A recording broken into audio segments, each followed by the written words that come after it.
তো আজকের যে আমি ডক্টর প্রথমেই অমরনাথ আসলে চক্রবর্তী স্যার, আমাকে মিউট করুন। হ্যাঁ আমি এটাই বলতে চাচ্ছিলাম।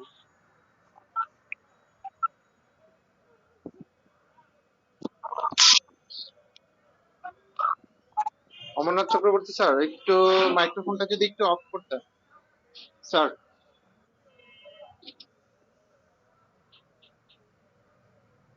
অফ করাই আছে। না, না, অফ করা ছিল না। আচ্ছা, ওকে। হ্যাঁ, এখন অফ হয়ে গেছে। হ্যাঁ, ওকে। ওটা আমি ওটা করে আমি করে দিছিলাম। দিয়েছিলাম। ও আচ্ছা, আচ্ছা।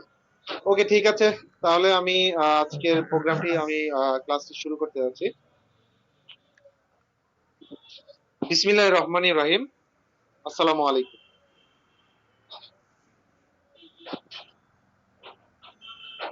আজকের আলোচক আসবে বলেই হয়তোবা নচিকেতা বলেছিল, তুমি আসবে বলেই আকাশ মেঘলা, বৃষ্টি এখনো হয়নি। তুমি আসবে বলেই কৃষ্ণচূড়ার ফুলগুলো ঝরে যায়নি। তুমি আসবে বলেই অন্ধকানায় বসে আছে, গান গায়নি। তুমি আসবে বলেই চৌরাস্তার পুলিশটা ঘুষ খায়নি। তুমি আসবে বলেই জাকির হুসাইন ভুল করে ফেলে ফেলে তালে। তুমি আসবে বলেই মুখ্যমন্ত্রীর চুমু খেলে স্ত্রীর গালে। তুমি আসবে বলেই সোনালী স্বপ্ন ভিড় করে আসে চোখে। তুমি আসবে বলেই আগামী বলছে, দেখতে আসবো তোকে। তাই তো অধীর আগ্রহ নিয়ে এত গুণীজন বসে আছি আপনার আজকের আলোচনা শুনতে। সম্মানিত উপস্থিতি, আজ 16/1/2022 রবিবার। অমিয় দর্পণ গ্রুপের পক্ষ থেকে দুই বাংলার প্রিয় ভালোবাসা ভালো লাগার ডাক্তার ছাত্রছাত্রী ভাই বোনদের 292তম ক্লাসে জানাই আহ সবাইকে রাত্রিকালীন অনেক অনেক শুভেচ্ছা ও অভিনন্দন। 92 না, সম্ভব। আচ্ছা, এটা আমার মিসিং হয়েছে সম্ভবত। আপনারা ইতিপূর্বে জেনেছেন যে আজকের আলোচ্য বিষয় হোমিওপ্যাথিক ঔষধ সরিনাম প্রথম পর্ব। আর এই পর্বটি আলোচনা করতে আসছেন আমাদের সকলের প্রিয় মেধাবী চিকিৎসক, গুণী সংগঠক, মিষ্টভাষী, যার সার্বক্ষণিক চিন্তাধারা শুধু হোমিওপ্যাথি, আজ প্রথম হোমিও দর্পণ পরিবারে ক্লাস নিতে যুক্ত হয়েছেন। যিনি পরম মমতায় সবাইকে আপন করে নেন, তিনি আর কেউ নন, আমাদের সকলের প্রিয় শ্রদ্ধেয় doctor Shafiqul Islam, DH MS, BSc honours, MSc math, প্রভাষক লাঙ্গলকোট হাজী বাদশাহ আমেনা হোমিওপ্যাথি মেডিকেল কলেজ ও হাসপাতাল, মহাসচিব হোমিওপ্যাথিক কল্যাণ সোসাইটি। পাশাপাশি উনি চেম্বার করেন বা ইমান হোমিও হল, যেটি আসলে মোহাম্মদপুরে অবস্থিত। শ্রদ্ধেয় রফিকুল ইসলাম স্যার একজন বিশুদ্ধ হোমিওপ্যাথি চর্চার প্রশিক্ষক, চিকিৎসক, গবেষক ও সংগঠক। আর পুরোটা ক্লাস জুড়ে আমি আছি পরিচালনায়, আপনাদের ভালোবাসার শিক্ষক মোহাম্মদ রাইসুল ইসমাইল খান। তো আমি আপনাদের সকলকে অনুরোধ করব যে আপনারা মাইক্রোফোনটি কাইন্ডলি বন্ধ রাখবেন এবং ভিডিওটি অন করবেন না। আর আজকের যে ক্লাসটি সেটি হচ্ছে হোমিও দর্পণের 298তম ক্লাস। তো আমি এখানে লিঙ্কন নামে লিঙ্কন আপনাকে নামে বলছি। আপনাকে বলছি, আপনি আগে আপনি আগে বারবার এই যে বারবার এই যে ভিডিও অন ভিডিও করার অন কারণে করার আপনাকে কারণে রিমুভ আপনাকে করা রিমুভ হয়েছিল। করা হয়েছিল। আপনি আবার আপনি আবার ভিডিও ভিডিও ওপেন করছেন, ওপেন দেখেন। করছেন, দেখেন। এটাকে অফ এটাকে করেন। অফ করেন। ওকে। ওই আবার আবার কেন? আবার কেন? জাকির ভাই আবার ইয়ে করলে ইয়ে করে দিয়েন, রিমুভ করে দিয়েন জাকির স্যার। ঠিক আছে, আমি আমাদের শ্রদ্ধেয় ওনাকে একবার ওনাকে রিমুভ একবার করছি, রিমুভ করছি, আবার মনে হয় আবার করা মনে হয় লাগবে। এই করা যে, লাগবে। এই যে। এই আজকে আমাদের যে শ্রদ্ধেয় আলোচক ডক্টর শফিকুল ইসলাম স্যারকে আমি অনুরোধ করব যে স্যার আপনার ক্লাসটি যদি আজকে শুরু করতেন। আসসালামু আলাইকুম। আবার রিমুভ করতে বাধ্য হলাম যে। জি, আমাদের ওয়ালাইকুম আসসালাম। আজকে আমরা যেভাবে শুরু করলাম, আমার প্রিয় রাইসুল ভাই যেভাবে শুরু করলেন, আসলে যত গুণগান গাইলেন এত গুণী মানুষ আমি না, প্রথম কথাই বলে নিচ্ছি।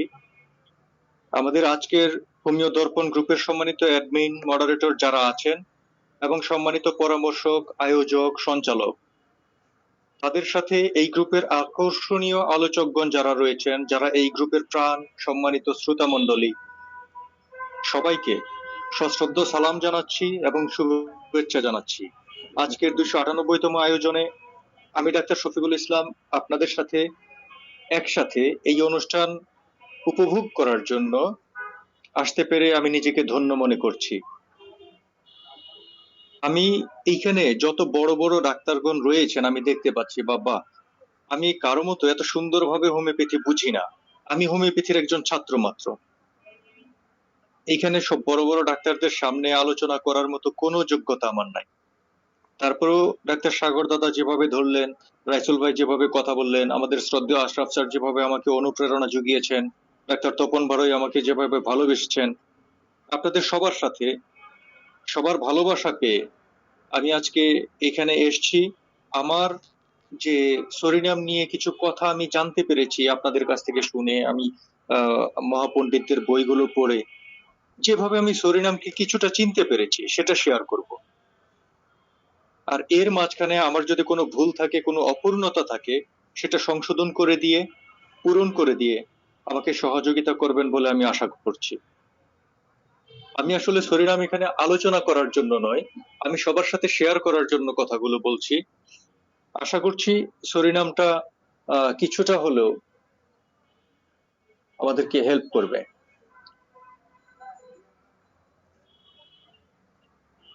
আমি একটু স্ক্রিন শেয়ার করছি।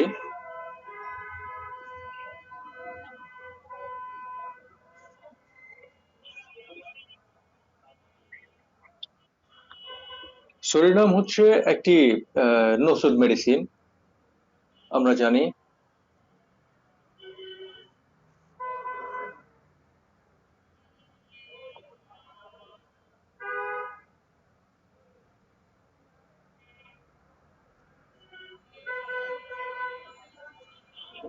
আচ্ছা, সরিনাম হচ্ছে আমাদের একটি নসুদ মেডিসিন। এই নসুদ মেডিসিনটি যখন আমরা আজকে আলোচনা করতে বসছি, প্রথমেই জানতে হবে যে এই নসুদ মেডিসিনটি কোথা থেকে নিয়ে এসেছি। আমরা জানি সরিনাম তৈরি করা হয় বা প্রস্তুত করা হয় স্ক্যাবিস আক্রান্ত ত্বকের ফুসকায় যে তরল বা ফ্লুইড জমা হয়, সেই ফ্লুইড থেকে এটি প্রস্তুত করা হয়। এই নসুদ ওষুধটি প্রথম শ্রেণীর একটি শীতকাতর ওষুধ এবং দ্বিতীয় শ্রেণীর গরম কাতর ওষুধ। সুতরাং এটাকে আমরা দ্বিতীয় শ্রেণীর উভয় কাতর ওষুধ বলতে পারি। এবং মায়োজম যদি দেখি, সরিক মায়োজমকে লিড করে প্রথম শ্রেণীর, একবারে সরিক মায়োজমের শ্রেষ্ঠ ওষুধ বলা যায়, যদিও আমরা সালফারকে সোরার কিং বলে থাকি। সাইকোটিক এবং সিফিলিটিক মায়োজমও বেশ জোরালো ভাবে কাজ করে। যেহেতু তিনটা মায়োজমে সে জোরালো ভাবে কাজ করতে পারে, সেই জন্য এটাকে আমরা টিউবারকুলার মেডিসিনও বলে থাকি। এই সরিনামটা যখন আমরা প্রয়োগ করব, তখন প্রত্যেকটা মেডিসিন প্রয়োগ করার সময় আমরা কিছু কিছু ক্রিয়াক্ষেত্র বা ক্রিয়াস্থল দেখতে পাই। যেমন চামড়ার যে ভাঁজ, সেই ভাঁজের মধ্যে সরিনাম ভালো কাজ করে। তারপরে সিবাসাস গ্ল্যান্ড, যে গ্ল্যান্ড থেকে চুলের অয়েলি সাবস্টেন্স গুলো আসে, সেটাকে সিবাসাস গ্ল্যান্ড বলে। কান, অন্ত্র, ফুসফুস এবং ডান পাশে সাধারণত এটা কাজ করে। এই সরিনামটি যখন প্রয়োগ করি আমরা দেখি রোগীটা কেমন হয়, রোগীর কোন ধরনের রোগীতে সরিনাম প্রয়োগ করা যায়। সাধারণত গন্ডমালা ধাতুর রোগী এবং প্রচন্ড শীতকাতর, সেটা তো বলে দিলাম।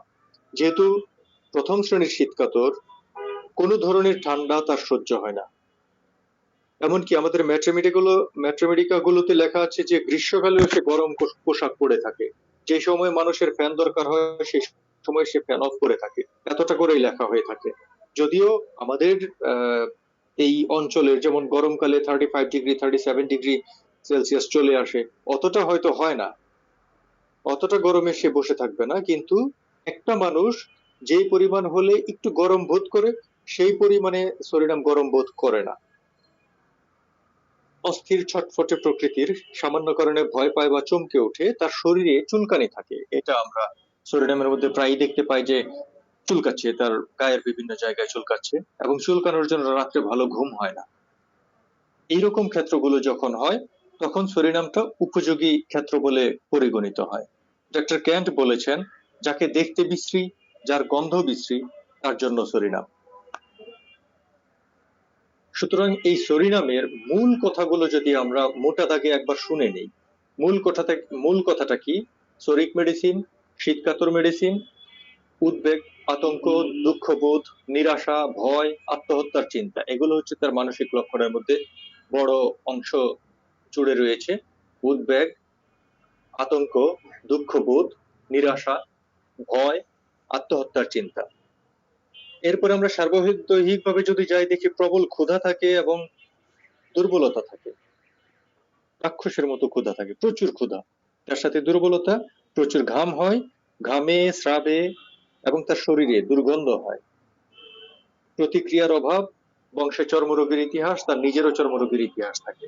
আমরা সরিনাম যখন প্রয়োগ করি, অনেক সময় আমাদের ম্যাথমেটিকা গুলোর প্রথম দিকে এই সরিনামকে বলা হয়ে থাকে যে এটা হচ্ছে, যদি আমাদের লক্ষণ সদৃশ ওষুধ নির্বাচন করে প্রয়োগ করা হয়, সেটি যদি অকার্যকর হয়, অথবা কোনো সরিক মেডিসিন, সালফার অথবা অন্য যে কোনো মেডিসিন কিছুটা কাজ করার পর যদি আর কাজ না করে, তাহলে যে ওষুধগুলো ব্যবহার করা হয় তার মধ্যে সরিনাম অন্যতম প্রধান একটা ওষুধ।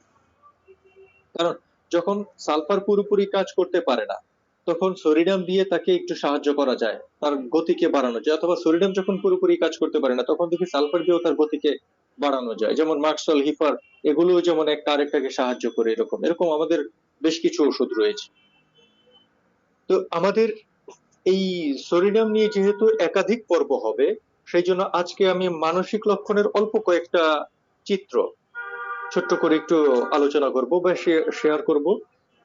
এরপরে আমরা এখানে যারা রয়েছেন তাদের কাছ থেকে কিছু পরামর্শ নিয়ে আমিও আমার যে গ্যাপ গুলো থাকবে সেটা পূরণ করে নিয়ে আজকের জন্য বিদায় নিব। অ্যাংজাইটি বা উৎকণ্ঠা, এটা সরিনামের মানসিক লক্ষণের, মোটা দাগের মানসিক লক্ষণের অন্যতম প্রধান। এখানে যদিও অ্যাংজাইটিতে প্রচুর ওষুধ রয়েছে, তাহলে সরিনামের অ্যাংজাইটিটা কেমন, কখন তার অ্যাংজাইটি থাকে, এই জিনিসটা আমাদের দরকার। অ্যাংজাইটির জন্য তো প্রচুর ওষুধের মধ্যে আমি এই রুব্রিক গুলো সাধারণত ক্যান্ট রেপার্টরি থেকে নিয়ে এসেছি। তো ক্যান্ট রেপার্টরি থেকে এভাবে আমরা পেয়ে যাই, যখন তার মধ্যে যে কোনো কিছু নিয়ে উৎকণ্ঠা আসে, তখন যে ওষুধগুলো আসে তার মধ্যে সরিনাম একটি। ভয়ের সাথে উৎকণ্ঠা, যে কোনো কারণে আমরা ভয় পেতেই পারি, সেই ভয়ের সাথে যদি উৎকণ্ঠা থাকে, সেখানেও অনেক ওষুধ, কোস্টিকা, মেকোনাইট, অ্যানাকার্ডিয়াম, আর্সেনিক, সিকেলিকস, সরিনাম, ফসফরাস, এরকম বহু ওষুধ রয়েছে, ইগনেসিয়া। তো এর মাঝখানে সরিনাম প্রথম শ্রেণীর একটি ওষুধ রয়েছে। ভয়ের সাথে উৎকণ্ঠা, তার যখন ভয় হবে তার সাথে উৎকণ্ঠাও হবে। এখন এই উৎকণ্ঠার সময় একটা জিনিস আমরা খেয়াল করি, যে সে যখন কোনো কাজ করে, কাজ করার পরে যদি তার মধ্যে মনে হয় যে কাজটা আমার ঠিক হয়নি, অপরাধ বোধ জাগে, তার নিজের মধ্যে অপরাধ বোধ জাগে, সে যদি মনে করে যে হ্যাঁ এটার ফলে আমার এই সমস্যা হতে পারে, কিংবা আমি রাত করে যাব, রাত 12টা করে একা একা রাস্তা দিয়ে যাব, কোনো সমস্যা হতে পারে, সেক্ষেত্রে তার ভয় এবং উৎকণ্ঠা একসাথে থাকলে, আবার কোনো কাজ করার পরে যেটা আমি বলছিলাম, অপরাধ বোধ যখন চলে আসবে, গিল্টি ফিল করবে যখন, তখন তার সাথে উৎকণ্ঠা থাকলে সরিনাম, আর্সেনিক, অরাম এগুলোর সাথে বিবেচিত হয়। এই ক্ষেত্রে কনসিয়ান্স of as if guilty of a crime, এই রুব্রিকটা আমরা নিতে পারি।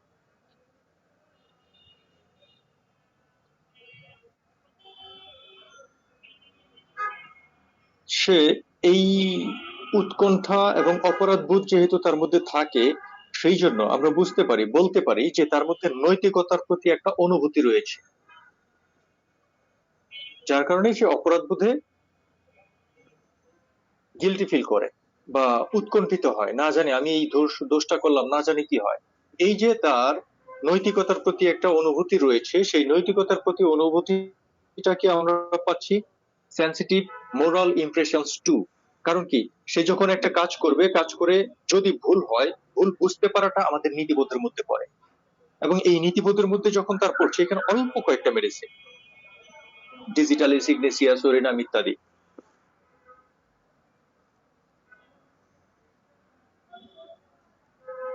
এলিয়াম সাটাইবাও আছে সেখানে। আমরা যখন এই অবস্থার মধ্যে আসবো, দেখতে পাচ্ছি যে তার মধ্যে নৈতিকতার প্রতি একটা সহানুভূতি রয়েছে, নৈতিকতার প্রতি তার এটা রয়েছে, এবং এর ফলে কি হতে পারে? এর ফলে তার মধ্যে একটা নিজেকে মুক্ত করার, আত্মাকে পরিত্রাণ দেওয়া, নিজের আমরা তো সকল ধর্মের মানুষরা এই আত্মার পরিত্রাণের ব্যাপারে সজাগ থাকার চেষ্টা করি, যাদের মধ্যে নৈতিকতা রয়েছে। ঠিক এই জায়গাটার মধ্যে সরিনামকে আমরা খুঁজে পাই, কারণ সেও তার পরিত্রাণ নিয়ে, তার নিস্তার নিয়ে, নিজেকে মুক্তি পাওয়ার ব্যাপারে, আত্মার পরিত্রাণের ব্যাপারে একটা উৎকণ্ঠায় থাকে। এবং বিশেষ করে যদি সকাল বেলায় হয়, তাহলে সরিনাম খুব দ্রুত আমরা এটা চিন্তা করতে পারি। তার মধ্যে আরো কিছু উৎকণ্ঠা, এই যে আত্মার পরিত্রাণ কেন, কি তার আত্মার পরিত্রাণটা হচ্ছে, আমরা অনেক ধরনের কাজকর্ম করে থাকি, ভুল ভ্রান্তি হয়ে থাকে, আমরা পাপ যেটাকে বলি সেটা করে থাকি, সেটা থেকে মুক্ত হওয়া, নিজেকে সুফি, সাধক, সন্ন্যাসী, মুনি, ঋষি এই পর্যায়ে নিয়ে যাওয়ার জন্য যে চিন্তা থাকবে, যে কর্ম থাকবে, তখন আমরা নিজেদের প্রাণকে কি বলে রিপু মুক্ত করতে পারি। সেই জিনিসটাকেই সালভেশন বলা হয়, আত্মার মুক্তির কথা বলা হয়। যাক, এরপরে আমরা আসি তার উৎকণ্ঠা। সে যখন কোনো গাড়িতে, কোনো পাহাড়ে, কোনো কিছুতে চড়তে যায়, তখন তার মধ্যে উৎকণ্ঠা চলে আসে, যে উৎকণ্ঠা নিয়ে আমরা কথা বলছিলাম। হ্যাঁ, গাড়িতে বা পাহাড়ে চলাচল করতে গেলে, চড়তে গেলে উৎকণ্ঠা চলে আসে। আর এই কারণে কোনো কিছুতে চড়তে তার একদম ভালো লাগে না, বিতৃষ্ণা, রাইডিং ইন এ ক্যারিজ, কোনো গাড়িতে চড়তে তার মধ্যে বিতৃষ্ণা চলে আসে, একদমই ভালো লাগে না, সে পছন্দ করে না এটা। তাহলে এই জায়গাটার মধ্যে আমরা কি পেলাম? তার উৎকণ্ঠার জায়গাটা যদি আমি একটু দেখে নেই আরেকবার, তার যে উৎকণ্ঠা রয়েছে, সেই উৎকণ্ঠা, ভয়ের সাথে উৎকণ্ঠা, এবং নিজের অপরাধ বোধ, নিজেকে তাড়িত করে সেই জন্য একটা উৎকণ্ঠা থাকে যে আমি অপরাধ করলাম, না জানি কি হয়। তার এই অপরাধ বোধ যেহেতু তাড়িত করে, তার মধ্যে একটা মোরাল ইমপ্রেশন কাজ করে, মোরাল ইমপ্রেশনের প্রতি বা নৈতিকতার প্রতি তার একটা সেন্সিটিভিটি থাকে। নিজের আত্মার পরিত্রাণের জন্য, আত্মার মুক্তির জন্য সে চিন্তা করে, উৎকণ্ঠিত হয়। গাড়িতে, পাহাড়ে বা কোনো জায়গার মধ্যে চড়তে গেলে তার মধ্যে উৎকণ্ঠা কাজ করে, যার কারণে সে কোনো কিছুতে চড়তে চায় না, বিশেষ করে গাড়িতে চড়তে একদমই অপছন্দ করে। এই হচ্ছে সরিনামের উৎকণ্ঠার চিত্র। তারপরে সরিনামের আরেকটা বড় জায়গা দখল করে আছে হতাশা, নিরাশা, ডেসপেয়ার। হতাশা বা নিরাশা, এই জায়গাটার মধ্যে যেহেতু আমাদের আহ সরিনামকে নিয়ে কথা বলতে হয়, তাহলে এই হতাশাটা কোথায়, কি নিয়ে? আমরা এর আগে বলেছিলাম যে আত্মার পরিত্রাণ বিষয়ে তার উৎকণ্ঠা, সুতরাং ধর্ম বিষয়ে তার মধ্যে একটা নিরাশা বা হতাশা কাজ করে। সে যখন তার জীবন সায়ান্নে চলে আসে, মনে করে, পিছনের দিকে তাকায় যে সারা জীবন আমি কিভাবে কাটালাম, সারা জীবন তো আমার সুস্পষ্ট ছিল না, মসৃণ ছিল না, আমার জীবন চলার পথে অনেক ভুল ভ্রান্তি, অনেক কিছু ছিল। সুতরাং ধর্ম আমাকে মুক্তি দিবে কি, ধর্ম আমাকে আমার স্বর্গ, আমার জান্নাত দিবে কি? এই জায়গাটার মধ্যে চিন্তা করে সে নিজের প্রতি হতাশ, নিরাশ হয়ে যায়। এই জিনিসটাকে আমরা নিতে পারি despair religious of salvation etcetera. তাহলে এই জায়গাটার মধ্যে যখন এরকম হয়, তখন আমরা তার এই ডেসপেয়ারি, তার রোগের আরোগ্যের ব্যাপারেও আমরা দেখতে পাই। কোন রোগে যখন ভুগতে থাকে, তখন তার মধ্যে ডেসপেয়ার আসে বা হতাশা আসে। যখন রোগটা দ্রুত আরোগ্য হচ্ছে, দ্রুত না, ধীরে ধীরে আরোগ্যের দিকে যাচ্ছে, খুব দ্রুত হচ্ছে না, ধীরে ধীরে আরোগ্যের দিকে যাচ্ছে, তখনও তার মধ্যে এত স্লো হচ্ছে কেন, কেন ভালোর দিকে যাচ্ছি না আমি, কেন পুরোপুরি এখনো ভালো হলাম না, তার মধ্যে একটা হতাশা চলে আসে। আর এই হতাশা আসে যে, হতাশার প্রতি, হতাশার জন্য বা আরোগ্যের জন্য তার একটা দ্বিধাদ্বন্দ্ব কাজ করে, সন্দেহ কাজ করে, ডাউটফুল রিকভারি অফ। একটা মজার বিষয় হচ্ছে, তার এই হতাশাটা চর্মচুলকানি থেকে হতাশায় আসে, আবার চর্মচুলকানিটাও অনেক সময় হতাশার পরে দেখা যায়। দুইটাই, এই দুইটা জায়গাতেই সরিনাম খুব চমৎকার ভাবে কাজ করে, চমৎকার ভাবে কাজ করে। কি, যদি চর্মচুলকানির কারণে হতাশা আসে, মানে চর্মচুলকানি বহুদিন যাবত ভুগছে, ভালো হচ্ছেই না, একটা সময় গিয়ে সে হতাশ হয়ে গেল, তখন সরিনাম ব্যবহার করতে পারি। অথবা যে কোনো কারণে তার মধ্যে যখন হতাশা আছে একটা সময় গিয়ে আমরা দেখতে পাই তার মধ্যে বড় ধরনের কোনো চুলকানি, চর্মরোগ ইত্যাদি দেখা দিল, তখনও আমরা সরিনামের কথা চিন্তা করতে পারি। তাহলে তার এই হতাশা বা নিরাশার জায়গাটা এইরকম, যে হতাশা এবং নিরাশা হচ্ছে তার ধর্ম বিষয়ে, আত্মার পরিত্রাণ বিষয়ে, নিস্তার বিষয়ে, আরোগ্যের বিষয়ে, আরোগ্যের বিষয়ে সন্দেহ, দ্বিধা, আরোগ্যের বিষয়ে হতাশা, ইত্যাদি ইত্যাদি। তারপরে আমরা ভয় সরিনামকে ধরতে পারি। ভয়ের জায়গাটার মধ্যেও সরিনাম মোটামুটি একটা জায়গা দখল করে এসছে। ভয়ের কোন জায়গাটায় দখল করে আছে? মৃত্যু ভয় কার নেই? মরাকে কে ভয় পায় না? মৃত্যুকে তো আমরা সবাই মোটামুটি ভয় পাই, কিন্তু আমাদের মেডিসিনের মৃত্যু ভয় যখন, তখন কেমনটা আসে ঘটনাটা? এই মেডিসিনের মৃত্যু ভয়, এখানে nitric acid, calcarea, Cimicifuga, Platina, arsenic, gelsemium, phosphorus অনেকে আছে, একোনাইট তো বিশাল আকারে আছে। এর সাথে আমরা সরিনামকেও পাই, যদিও সরিনাম এখানে সেকেন্ড গ্রেড, কিন্তু আমরা গ্রেড দেখবো না, তার কাজটা কতটুকু সেটাই দেখবো।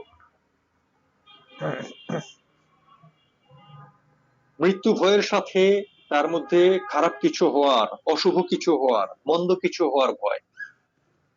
কারণ আমরা অ্যাংজাইটি যখন থাকবে তখন তার মধ্যে এই খারাপ কিছু হওয়ার ভয়টা চলে আসে। অ্যাংজাইটির যে মেডিসিন গুলো আছে সেখানের অনেকগুলো ওষুধই আমরা এখানে দেখতে পাই যে অশুভ বা মন্দ কিছু হওয়ার ব্যাপারে তার মধ্যে একটা ভয় থাকে। এবং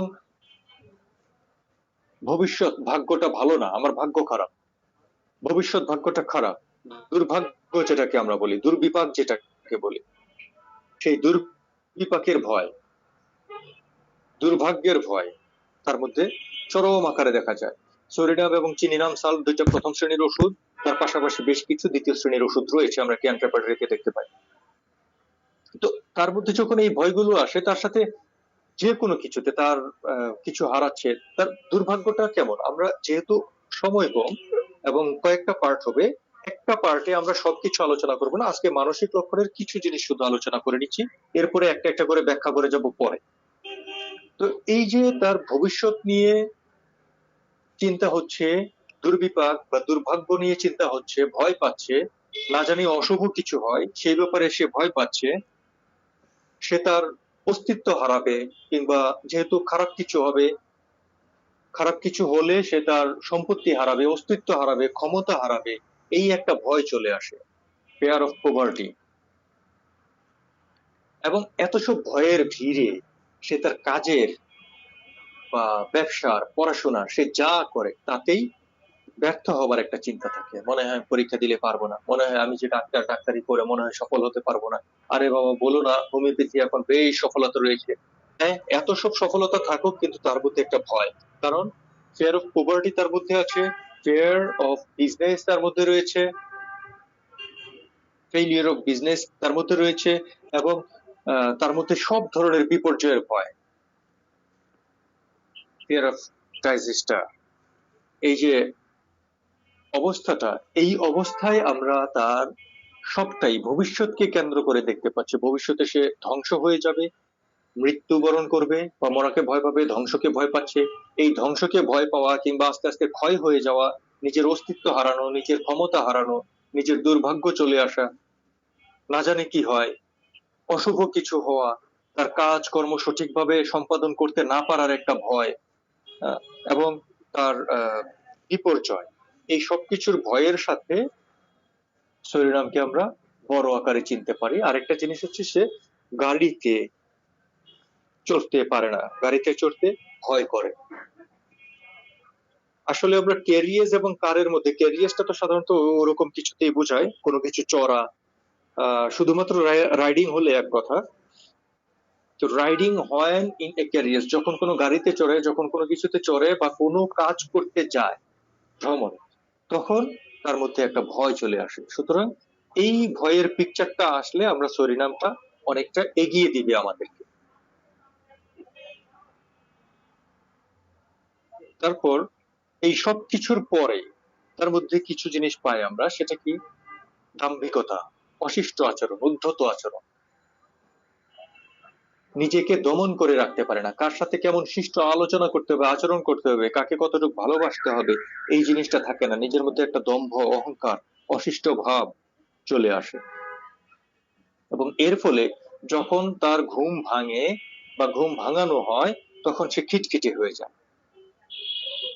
আমরা তো সাধারণত রাত্রিবেলায় ঘুমাই, যার কারণে এরকম করে আমরা পাচ্ছি যে রাত্রিবেলায় ঘুম ভাঙলে খিটখিটে মেজাজ। এখন তার ঘুম ভাঙলে বা তার আরামটা যদি কেউ নষ্ট করে দেয় বা আরামটা যদি নষ্ট হয়ে যায়, তাহলে সে খিটখিটে হয়ে যায়, সে আরাম পছন্দ করে। এবং তার মধ্যে অধৈর্য ভাবটা রয়েছে। অধৈর্য ভাবের সাথে আমরা অধৈর্য যখন আসে তখনই আমরা অস্থিরতার কথা চিন্তা করতে পারি। অধৈর্য ভাবটা সবকিছুতেই নাক্সবন, সালফার, ক্যামোমিলা, ইগনেসিয়া, সিপিয়া, এই ধরনের যে শরিক মেডিসিন গুলো রয়েছে, কারণ শরিকের কাজই তো হচ্ছে অধৈর্য থাকা, চঞ্চল থাকা। এই জন্য শরিক, সেও যেহেতু অন্যতম প্রধান একটা শরিক মেডিসিন, তার মধ্যে এই অধৈর্য রয়েছে। তার মধ্যে ঝড়ের আগে অস্থিরতা দেখা দেয়, ঝড়ের সময়ে অস্থিরতা দেখা দেয়, ঝড়ের আগে এবং ঝড়ের সময়ে উভয় সময়ে অস্থিরতা দেখা দেয়। এই জন্য আমরা অনেক সময় পাই বা ম্যাথমেটিকা গুলোতে পাই যে ঝড়ের আগে সে অসুস্থ হয় বা খারাপ থাকে। হ্যাঁ, বা এটা আমরা জেনারেলিটিসে গেলেই পাই, জেনারেলিটিস স্ট্রং বিফোর, সেখানে গেলেই আমরা এই জিনিসটা পেয়ে থাকি। উদাসীনতা, এই যে তার মধ্যে এত অ্যাংজাইটি আমরা দেখেছি, এত ভয় আমরা দেখেছি, তারপরেও তার মধ্যে একটা উদাসীনতা কাজ করে। সে জানে যে আমি যদি ভালো করে ব্যবসাটা না করি তাহলে হবে না, আমি যদি ভালো করে চেম্বার না করি তাহলে ভালো করে আমার ডাক্তারিটা হবে না, ভালো করে পড়াশোনা না করি তাহলে ভালো ছাত্র হবে না, এখনকার বাজারে ভালো একটা চাকরি করা কিংবা নিজের পায়ে দাঁড়ানোর জন্য ভালো একটা প্ল্যাটফর্ম আমরা খুঁজে পাবো না। এটা জানার পরেও সে সঠিক পদক্ষেপটা নিচ্ছে না, কার্যকর করছে না, যার কারণে সে উদাসীন, ইনডিফারেন্স। এবং এই উদাসীনতা কেন? কারণ হচ্ছে সে কাজ করতেই চায় না, আরামপ্রিয় মানুষ। আরামপ্রিয় বলেই একটু আগে আমরা দেখে এসেছি যে যদি তাকে ঘুম ভাঙানো হয় বা তার ইয়েটা করা হয়, আরাম নষ্ট করা হয়, তাহলে সে খিটখিটে হয়ে যায়। এই জন্য আমরা দেখতে পাচ্ছি যে পরিশ্রম করতে চায় না, ইন্ডোলেন্স, অ্যাভারশন টু ওয়ার্ক, সে একদমই পরিশ্রম করতে চায় না। পরিশ্রম করতে না চাওয়া মানুষগুলো কি চায়? চরম আরাম চায়, বিছানায় থাকতে চায়। বিছানায় থাকতে চাওয়া মানে সারাদিন বিছানায় বসে শুয়ে থাকবে সেরকম না, সে আরামে থাকবে, ভারী কোনো কাজ করতে চাইবে না, এই হচ্ছে তার কথা। আর যখনই সে এইভাবে চলতে পারছে না, থাকতে পারছে না, তখন তার মধ্যে একটা দুঃখ, বিষণ্ণতা চলে আসে, ডিপ্রেশন চলে আসে। এই ডিপ্রেশনের জন্য শত শত মেডিসিন রয়েছে হোমিওপ্যাথিতে। তারপরেও সরিনামটা যদি আমরা দেখতে পাই যে এই ডিপ্রেশনটা চুলকানির পরে, দীর্ঘদিন চুলকানি রোগে ভোগার পরে ডিপ্রেশন বা বিষণ্ণতা চলে আসছে, তাহলে সরিনাম একমাত্র ওষুধ বলতে কোনো ভুল হবে না। তারপরেও আমরা এখনকার আধুনিক যুগ, অনেক ওষুধের সাথে কম্পেয়ার করে তারপরেই যাব। তার চিন্তা ভাবনা কি? সে যেহেতু আরামপ্রিয় মানুষ, সে যেহেতু ভবিষ্যৎকে ভয় পায়, ভবিষ্যৎকে না, ভবিষ্যতে কি হবে না হবে সেটাকে ভয় পায়, সেটা নিয়ে একটা অ্যাংজাইটি রয়েছে, একটা ফেয়ার রয়েছে, সে দুর্বিপাককে ভয় পায়। সেই জন্য সে চিন্তা করে, আরে যদি আমি সব ছেড়ে আবার আহ আল্লাহ আমাকে সন্ন্যাসী করে দিত, যে আমার খাবার ঘুম কোনো কিছু লাগবে না। সাধু সন্ন্যাসীদের যা হয়, মুনি ঋষিদের যা হয়, অলিয়া উলিয়াদের যা হয়, ওনারা চাইলে জীবিত অবস্থায় থেকেও দীর্ঘদিন না খেয়ে থাকতে পারেন। আমরা বিভিন্ন সাধু সন্ন্যাসী, মুনি ঋষি, অলিয়া উলিয়াদের লাইফ থেকে এটা দেখতে পেয়েছি। সে এটা চায় যে আমি যদি এরকম কিছু হয়ে যেতাম, সুপার পাওয়ারের কিছু হয়ে যেতাম, অদৃশ্য হয়ে যেতাম, ভ্যানিশ হয়ে যেতাম, সমাজে থাকবো কিন্তু কাজ করব না, এরকম একটা কিছু হয়ে যেতাম, এই চিন্তা ভাবনা নাক্স বক্স কাটার মতো। পালসিটিলা, লায়াকেসিস এরাও কখনো কখনো এই ধরনের চিন্তা করে থাকে, কিন্তু সরিনামও এই চিন্তাটা বেশ ভালোই করে। এবং যখন সে আহ, নিজেকে কিছুটা ভালো কাজ করে নিজেকে ভালো মানুষ হিসেবে দাবি করতে পারে যে হ্যাঁ আমি মনে হয় একজন ভালো মানুষ, তখন সে তার মধ্যে এই চিন্তাটা আরো বেশি চলে আসে। এবং এটা যখন সে ভারী কাজ, অনেক কাজ করে ফেলে, অনেক কাজ করে ফেললেও তার মধ্যে এই চিন্তা চলে আসে যে হ্যাঁ আমি তো অনেক কাজ করেছি, এখন অন্যদের থেকে অনেক উপরে চলে এসেছি, অন্যদের থেকে অনেক উপরে চলে এসেছি, অন্যরা পড়ে আছে এখনো বি গ্রেডে, আমি এখন এ গ্রেডে চলে এসেছি, এক গ্রেডের ডাক্তার, এক গ্রেডের মানুষ। Thoughts vanishing of over lifting after, ভারী কিছু করার পরে নিজেকে ওই জায়গায় যখন সে চিন্তা করতে পারে, তার চিন্তাটা কি হয়? তার চিন্তাটা ঘুম থেকে জাগার পরে বা আরাম ভাঙার পরে সে এই চিন্তাটাই করতে থাকে, পারসিস্ট্যান্ট, অবিরত, অবিরাম এই চিন্তা করতে থাকে। ঘুম থেকে জাগার পর পর সে অবিরাম চিন্তা করতে থাকে, চিন্তায় অটল থাকে। কি চিন্তা করে? সে যা চিন্তা করে। এরপরে আমরা একটা জিনিস দেখতে পাই যে সে স্বপ্ন যদি দেখে থাকে তাহলে সেই স্বপ্নটা নিয়েই চিন্তা করে। ঘুম থেকে ওঠার পরে স্বপ্নটা নিয়ে অনেকক্ষণ পর্যন্ত এই চিন্তা করতে থাকে। সরি না,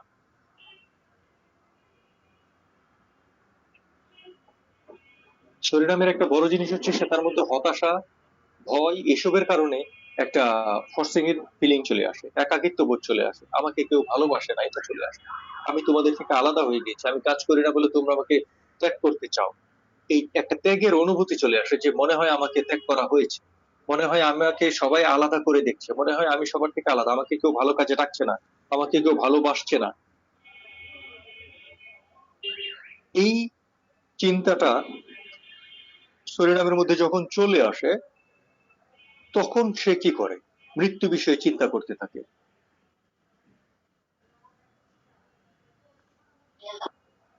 তার চিন্তা ভাবনাগুলো মৃত্যু বিষয়ে হতে থাকে। তার অ্যাংজাইটি থেকে ওই মৃত্যু বিষয়ে চিন্তা চলে আসে, ফিয়ার থেকে মৃত্যু বিষয়ে চিন্তা চলে আসে। কেন? কারণ অ্যাংজাইটিটা যখন তার দুর্বিপাক নিয়ে হয়, মিসফরচুন নিয়ে হয়, ফিয়ারটা যখন তার ভবিষ্যৎ নিয়ে হয়, তখন তার মধ্যে আসেই এটা। এবং যখন কোনো কাজ করতে চায় না, আরাম প্রিয় মানুষ, তখন তার কিছু ভালো লাগে না, তখন সে এই মৃত্যু বিষয়ে চিন্তা করে এবং একটা সময়ে মারা যেতে চায়, মারা যেতে চায় আর ভালো লাগে না, মরতে ইচ্ছা করে এবং আত্মহত্যার প্রবণতা তার মধ্যে আসে, আত্মহত্যা করতে চিন্তা করে, কখনো কখনো সে আত্মহত্যা করেও বসে। এই হচ্ছে মোটামুটি শরীরামের মেন্টাল স্টেটের কিছুটা অংশ। আমি এই কিছুটা অংশ থেকে যেহেতু এটা করলাম, কিছুটা অংশ থেকে যেহেতু এটা করলাম, এখন আশা করছি আমরা এই শরীরাম নিয়ে যখন আরো কিছুটা আলোচনা করব, আরো কিছুটা আগাবো, সবার সাথে একটু মত বিনিময় করবো, তখন মনে হয় আরো ভালো কিছু এখান থেকে বের হয়ে আসবে ইনশাআল্লাহ। আমি যেহেতু 9:45 বেজে গেছে, এইখানে কি শেষ করব? করতে চাচ্ছি আর কি, এখানেই শেষটা। আজকের মানসিক লক্ষণের সংক্ষিপ্ত আলোচনাটা এখানেই শেষ করতে চাচ্ছি।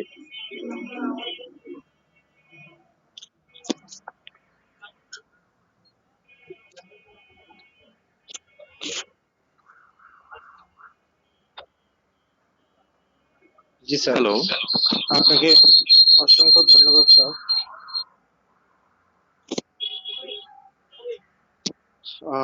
আজকে এত সুন্দর ভাবে আসলে এই সময়টুকুতে আপনি যেভাবে অসাধারণ ভাবে আসলে স্লাইড ইউজ করে আমাদেরকে আসলে এই ক্লাসটি উপহার দিয়েছেন, সেই জন্য আপনাকে অসংখ্য ধন্যবাদ। এবং পরবর্তীতে আমরা আরো যে যে বিষয়গুলো সরিনামে চলে আসবে পার্ট টু পার্ট, সেগুলো আমরা আরো সুন্দর ভাবে আসলে আমরা জানতে পারবো, সেই প্রত্যাশাই থাকলো। আর হোমিও দর্পণ গ্রুপে আপনার প্রথম ক্লাস আমি যতদূর জানি, তো আহ, সেই জন্য আপনাকে আবারও ধন্যবাদ জানাই। আপনার সাবলীল এবং আহ, সুন্দর আহ, বোঝানোর যে দক্ষতা, সেটা আবারও আপনি প্রমাণ করলেন আমার কাছে, যেটা মনে হয়েছে। তো সেই বিষয়টি আমরা আমাদের বিজ্ঞজন যারা আছেন, আমাদের হোমিও দর্পণ গ্রুপের সেকেন্ড একটি পার্ট থাকে যেটি ক্লাসের উপর মতামত দেওয়া হয়। তো সেই পর্বটিতে গেলে অবশ্যই আমার মনে হয় যে আমার কথাটি আহ আহ, বলার আসলে যে যুক্তিকতা, সেটি আবারও প্রমাণ হবে, সেটা আমি বিশ্বাস করি। তো আমি এই পর্যায়ে চলে যেতে চাই আমাদের ক্লাসের আজকে দ্বিতীয় পর্বে। তো দ্বিতীয় পর্বের শুরুতেই আমি আবারও ধন্যবাদ জানাই যে আমাদের পার্টিসিপেন্ট এত 100+ পার্টিসিপেন্ট আজকেও হয়েছে। আমি যতদূর দেখেছি, আমি সবাইকে একটি অ্যানাউন্স আবারও করে দিতে চাই, শুরুতে আমি করেছি, যেটি হচ্ছে যে আমাদের 300তম যে রজনী বা 300তম যে ক্লাস, সেই ক্লাসটি আমাদের হচ্ছে সাংস্কৃতিক সন্ধ্যা হতে যাচ্ছে সেই ক্লাসটিতে। তো সেখানে আপনারা যারা পারফর্ম করতে চায়, সেটা নাটক, সেটা কবিতা হতে পারে, সেটা গান হতে পারে, সেটা গল্প হতে পারে, আহ যে কোনো বিষয় যেটা আমাদের মানে সামঞ্জস্যপূর্ণ হয়, সেই বিষয়গুলোর উপরে যদি আপনারা কেউ যদি কোনো ধরনের পারফর্ম করার জন্য ইচ্ছুক হন, আপনারা আমাদেরকে 17 তারিখ মানে কালকে আহ পরশুদিন রাত পর্যন্ত আপনারা আমাদেরকে 18 তারিখ রাত পর্যন্ত আপনারা আমাদেরকে জানাতে পারবেন।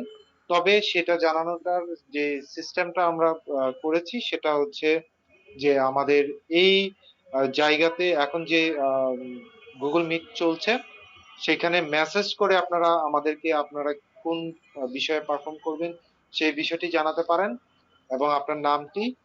আর না হয় আমাদের doctor Ajay Kumar Das sir homeo দর্পণ গ্রুপে পোস্ট করেছেন বা ওনার টাইমলাইনেও পোস্ট করেছেন, সেখানে আপনারা কমেন্টের মাধ্যমে আপনাদের বিষয়টি জানাতে পারেন। তো আমি আশা করব, আমি প্রথমে বলেছি বাট কেউ তখন 40 জনের মতো ছিল, কেউই আসলে আহ আগ্রহ প্রকাশ করেননি।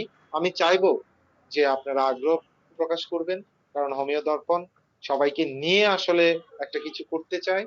সেই জায়গাটুকু থেকে আপনারা আমাদেরকে সহযোগিতা করবেন, সেই প্রত্যাশাই করি। সেই প্রত্যাশা রেখে আমি চলে যাচ্ছি আমাদের দ্বিতীয় পর্বে। তো দ্বিতীয় পর্বের শুরুতেই আমি ডেকে নিতে চাই যে আমাদের আজকে অনেক অনেক গুণীজন আছে। আমি সবাইকে, যেহেতু আমাদের আজকে মোটামুটি অনেক টাইম আছে, আমরা সবাইকে একে একে ডেকে নিব।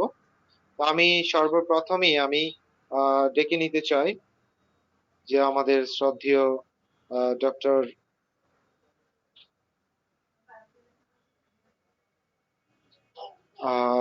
ডক্টর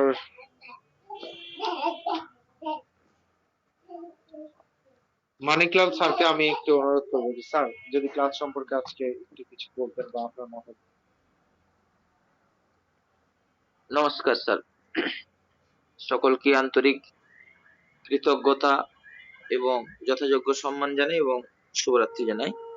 জানিয়ে একটু বলবো স্যার কি আমরা চিনতাম না, এইখানে নতুন আজকে এসছেন, সেজন্য হোমিও দর্পণ গ্রুপের পক্ষ থেকে আমরা সবাই ওনাকে স্বাগতম জানাই এবং পরবর্তী আলোচনায় ওনাকে আমরা আরো বিস্তৃত আকারে ওনার যে অভিজ্ঞতা সেগুলো আমরা পাবো সবাই, এই আশা রাখি। স্যার ভালোই ইয়ে করেছেন এটা। আজকে ছোট্ট করে প্রাথমিক পর্যায়ে যেটা দরকার মেন্টাল সিমটমস গুলোর উপরে কেন্ট রেপার্টরি থেকে বুঝিয়েছেন। তো আমি চাইবো ওনার স্বভাব সিদ্ধ যেভাবে উনি ক্লাসে পড়ান, কলেজে পড়ান বা ওনার চিকিৎসা অভিজ্ঞতা যেগুলো আছে সেগুলো নতুন করে আরো হোক। ইন জেনারেল আমরা এইভাবে শরীনাম বিভিন্ন বইতে বা বিভিন্ন স্যারের লেকচারেও শুনি। তো প্রত্যেক মানুষ তার আলাদা নিজস্বতায় ভরপুর। তো সেই জায়গা থেকে আশা করব যে কিছু নতুনত্ব জিনিস পাবো। আজকে আমরা যেটা পেলাম সাধারণভাবে, যেটা আমরা একটা মেডিসিন, যে কোনো একটা পলিক্রেস্ট মেডিসিনের যে যে ক্রাইটেরিয়া গুলো বা যে স্যালিয়েন্ট ফিচার্স গুলো আমরা বিভিন্ন বইতে বা বিভিন্ন জায়গা সোর্স থেকে আমরা পাই, সেগুলোকে উনি মাইন্ডের উপরে মূলত সেগুলো বলেছেন, রেপার্টরি থেকে নিয়ে বলেছেন। কিন্তু আমার একটা অনুরোধ থাকবে যে রেপার্টরি থেকে আমরা এই রেফারেন্স গুলো যে কোনো মানুষ যে কোনো ভাবে, ছাত্র বলুন যেই বলুন, আমরা কালেক্ট করব বা জানবো বা জানি অনেক। কিন্তু এইগুলোর উপরে বিশেষত্ব কি, কোথায় রহস্য আছে, কোথায় এগুলো মানে আমরা ভুল করি সচরাচর, সেইগুলো একটা একটা কিছু নতুনত্ব ভাবে আমাদের দরকার, যেটা আমাদের মাথার মধ্যে গেঁথে থাকবে সারা জীবন। ওই অভিজ্ঞতাটাই হয়তো আমাদের কাজে লাগবে। যেমন আমি একটা ছোট্ট করে আমার মনে যেটা প্রশ্ন জাগে সবসময়, আজকেও জেগেছে, সেটা আমি মানে স্যারের কাছ থেকে বা অন্যান্যদের কাছ থেকে জানতে চাই। এই যে বলা হয়েছে যে যখন ফেল করবে, সালফার ফেল করলে সরিনাম দিতে হবে, বা স্যার বলেছেন যে সরিনাম ফেল করলে সালফার আসবে। এর কি ক্রাইটেরিয়া, কেন দেব, কখন দেব, আদৌ এভাবে দেওয়া কি সম্ভব? বইতে তো লেখা থাকবে, কিন্তু আমাদের মানে বইতে লেখা আছে বা আমরা এগুলো পড়ছি জানছি, কিন্তু আমাদের নিজের জীবনে কি এরকম প্র্যাকটিস করেছি, বা করে কতটা সফল হয়েছি, কতটা ব্যর্থ হয়েছি? আদৌ এগুলো করে লাভ বেশি না ক্ষতির সম্ভাবনা বেশি? এই জিনিসগুলো ডেপথ এর জায়গা থেকে আমাদের তুলে আনতে হবে। আর একটা কথা বলি, যে এই যে রুব্রিক্স গুলো, রিলিজিয়াস ইনস্যানিটি বা আরো যে সমস্ত আমরা এই যে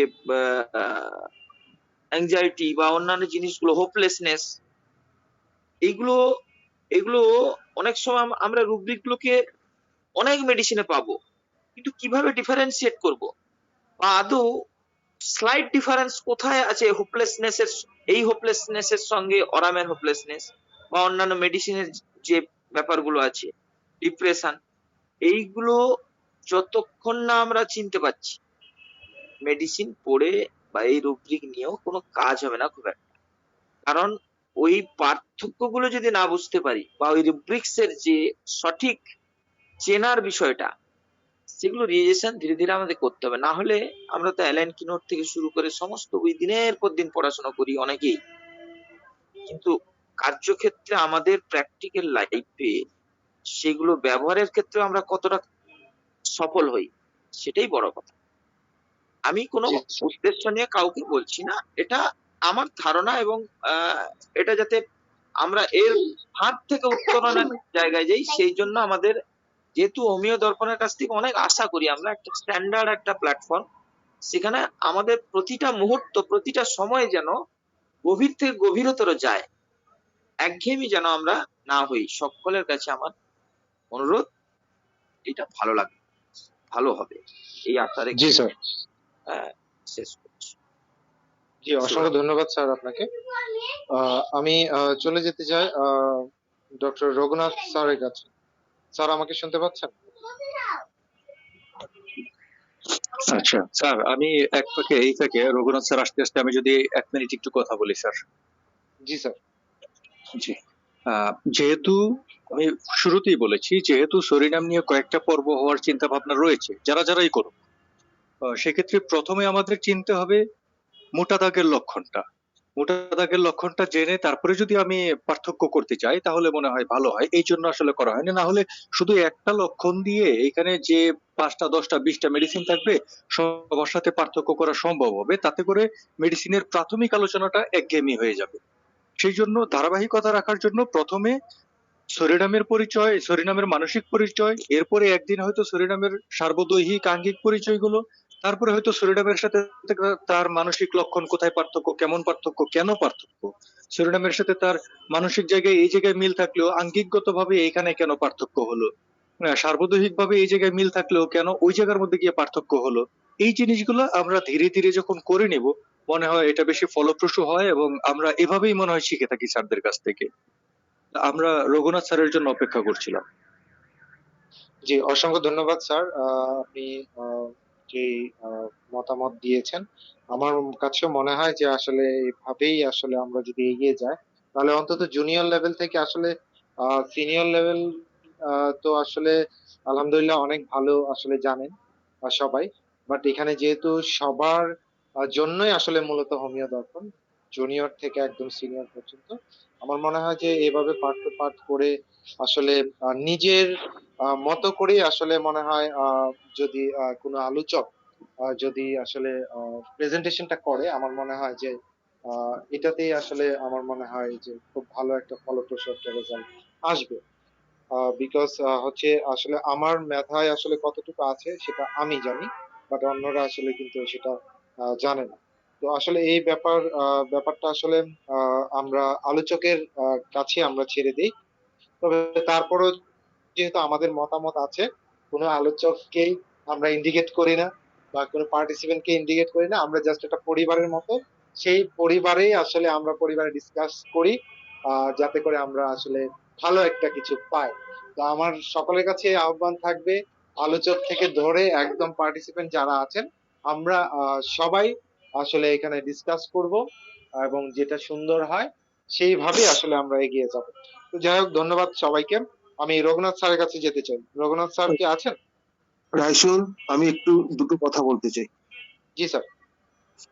তারপর রঘু বলবে। হ্যাঁ, আমার কথাটা হচ্ছে কি, যে আমরা কিন্তু এই ম্যাথমেটিক্স শেখার জন্য আমরা একটা মানসিক চিন্তা ভাবনা করেছি আমি।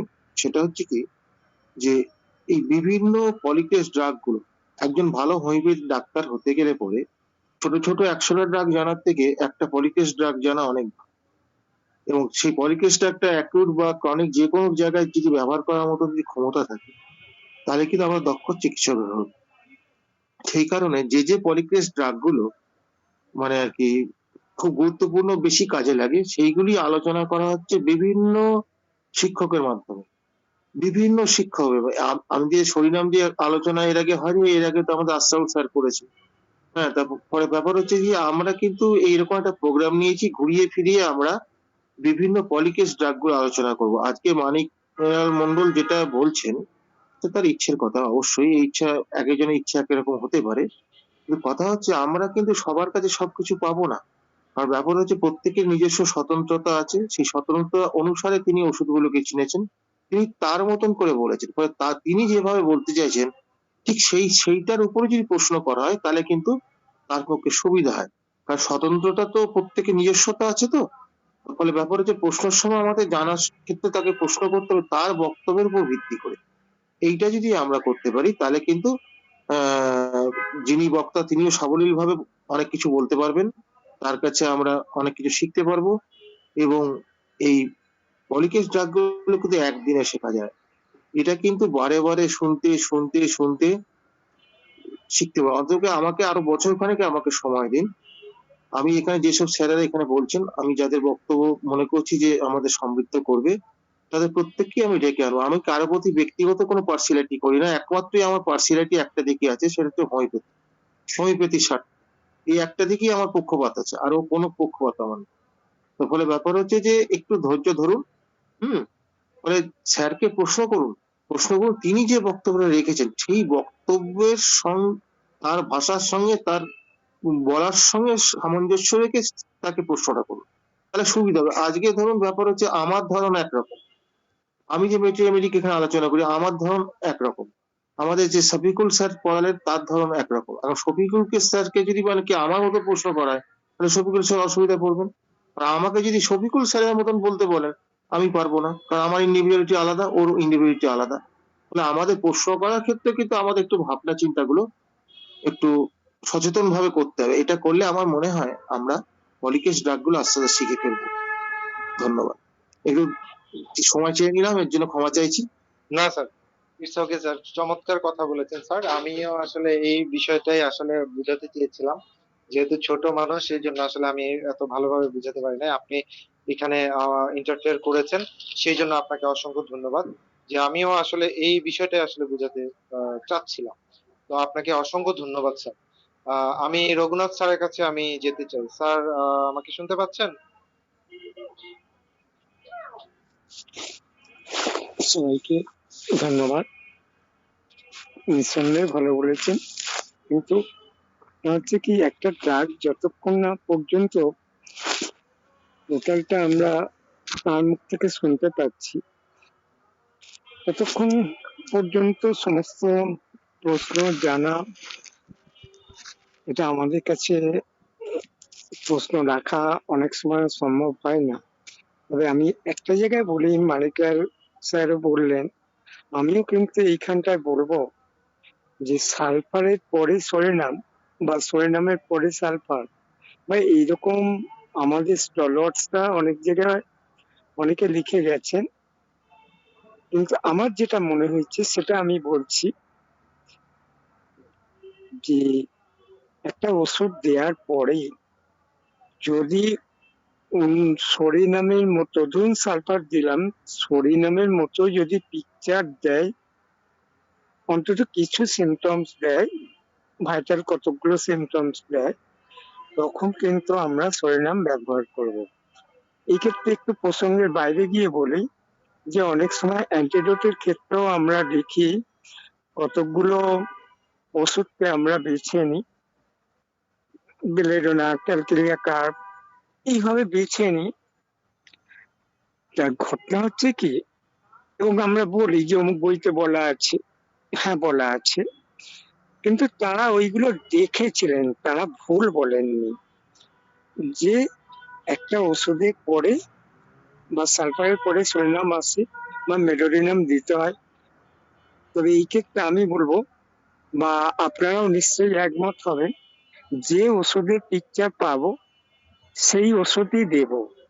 অনেক সময় এরকম বলা আছে যে প্রতিকূল ওষুধগুলোকে আমরা ব্যবহার করব না। যেমন HCl অর্থাৎ সালফার, ক্যালকেরিয়া কার্ব, লাইকো, আমরা কিন্তু অনেক সময় সালফারের পরে বা আগে ক্যালকেরিয়া কার্ব ব্যবহার করি না বা করতে চাই না। অনেক বইতে বলা আছে, মানছি, কিন্তু এই জায়গাটাও আমার একটা আপত্তি আছে। যদি ফুল করে আমরা সালফার দিয়ে দিই, তারপরে যদি ক্যালকেরিয়া কার্বের পিকচার বা সঠিক ওষুধ হয়, এই ক্ষেত্রে কিন্তু আমরা ওই নিয়ম মানবো না, ক্যালকেরিয়া কার্বই দেব। এইটুকু বললাম, সকলকে ধন্যবাদ জানিয়ে। জি, অসংখ্য ধন্যবাদ স্যার আপনাকে আপনার সুন্দর মতামতের জন্য। আমি এই পর্যায়ে চলে যেতে চাই আমাদের প্রিয় একজন মানুষ, ডক্টর জিতেন্দ্রনাথ সরকার স্যারের কাছে। স্যার আমাকে শুনতে পাচ্ছেন? হ্যাঁ, অসংখ্য ধন্যবাদ রাইসুল ইসলাম স্যার। আমাকে শোনা যাচ্ছে? জি স্যার, শোনা যাচ্ছে। হ্যাঁ, আমি প্রথমে শ্রদ্ধেয় শফিকুল স্যারকে আমার পক্ষ থেকে অভিনন্দন। স্যার আমাদের প্ল্যাটফর্মে নতুন সুন্দর আলোচনা করছেন। স্যার তো নিজেই বলছেন যে আমি মাইন্ডের আলোচনাটা আজকে করবো। যদিও কেন্ট্রি পার্টির স্যার বলছেন, তারপরে সুন্দর আলোচনা মাইন্ডের ব্যাপারে স্যার অত্যন্ত ভালো বলছেন। এখানেই তো আমি মনে করি আমার শ্রদ্ধেয় অমরনাথ স্যার যেটা বললেন, স্যারের আলোচনার ভিতর থেকে স্যারকে প্রশ্ন করা উচিত। কারণ কোনো বিষয় হয়তো কেউ আসলে পারম্ভব না, যে সর্ব বিষয়ে জ্ঞান রাখা তো সবার পক্ষে সম্ভব না। তো স্যার যে আলোচনাটা করছেন এর ভিতরে প্রশ্ন করলে স্যারের সুবিধা হবে, আমাদের বুঝতে সুবিধা হবে। তো বিষয়টা হচ্ছে স্যার যেখানে বলছে অ্যাংজাইটি যে কথাটা বলছেন, এটাই তো আসলে শরীনামের মূল কারণটাই তো শরীনামের খুলি। শরীনামের সর্বাপেক্ষা দুর্বলতম স্থান হচ্ছে মাইন্ড, মন। তার মাথার খুলিটি পর্যন্ত কাজ করে না, অ্যাংজাইটিতে ভোগে। আর বিষয়টা হচ্ছে যে এরা আচ্ছাদন করে, এরা টুপি বা অন্য কিছু মাফলার, গ্রীষ্মের দিনে গরম কাপড় পরে থাকে। তো এখানে কিসে কিসে কিসে ইঙ্গিত করে? এখানে শরীর ময়দানের ব্যাপারটা ইঙ্গিত করে। আর শরীনাম সালফারের কথা বলছেন, শরীনাম সালফারের তুলনামূলক আলোচনা স্যার যেদিন বলবেন সেদিন এর ব্যাপারে প্রশ্ন করা হবে। আর আরেকটা বিষয় হচ্ছে যে চর্মপীড়ার হচ্ছে জ্বলন্ত প্রতিচ্ছবি হচ্ছে শরীনাম। আমরা সালফারকে যতই বলি, শরীনাম হচ্ছে জ্বলন্ত প্রতিচ্ছবি। আর আজকে আজকে যেহেতু স্যার মাইন্ডটা বলছেন, যাই হোক আজকে অন্যদিকে কথা বলবো না। আমার কাছে অত্যন্ত ভালো লাগছে স্যার আলোচনা। স্যারকে সুস্বাস্থ্য কামনা করি, স্যারের ভালো থাকুন। শুভরাত্রি, সবাইকে ধন্যবাদ। অসংখ্য ধন্যবাদ স্যার আপনাকে। আমি এই পর্যায়ে চলে যেতে চাই ডক্টর গোকুল বর্মন স্যারের কাছে। স্যার আমাকে শুনতে পাচ্ছেন?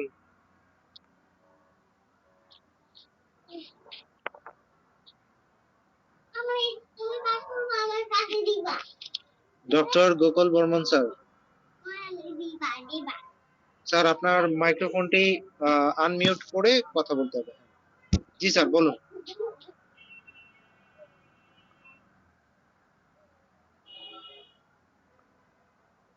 স্যার আপনাকে শুনতে পাচ্ছি না।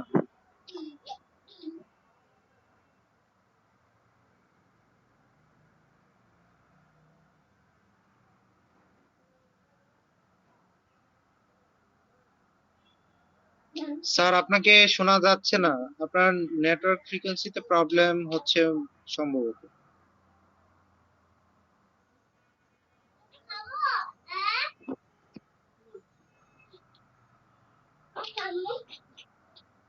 আচ্ছা, স্যারের কথা আমরা শুনতে পাইনি।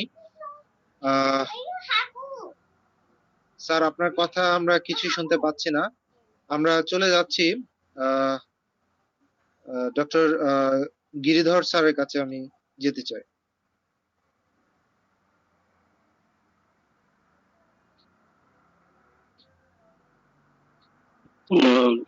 সবাইকে ধন্যবাদ।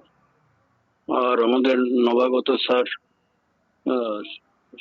শফিকুল ইসলাম, তাকে ধন্যবাদ। প্রথম তাকে আকর্ষণীয় লাগছে তার সুকণ্ঠের জন্য।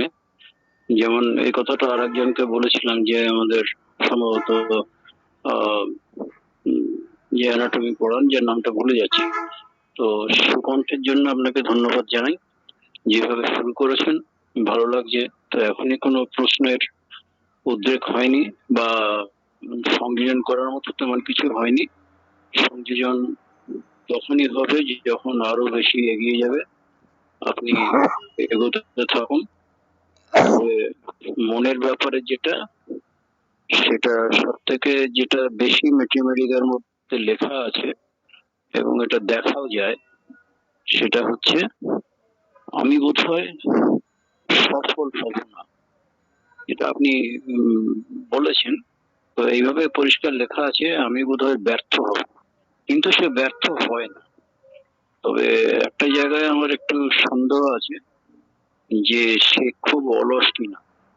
যদি প্রচন্ড ভাবে অলস এবং প্রচন্ড ভাবে আরামপ্রিয় হতো, তাহলে কিন্তু সফলতা তার মধ্যে খুব একটা আস্ত বলে মনে হয় না। তো যাই হোক, আপনি নিশ্চয়ই মানে পুঁথি পুস্তক থেকেই দেখেছেন, তো আমি আমার নিজের ধারণা থেকে বলছি।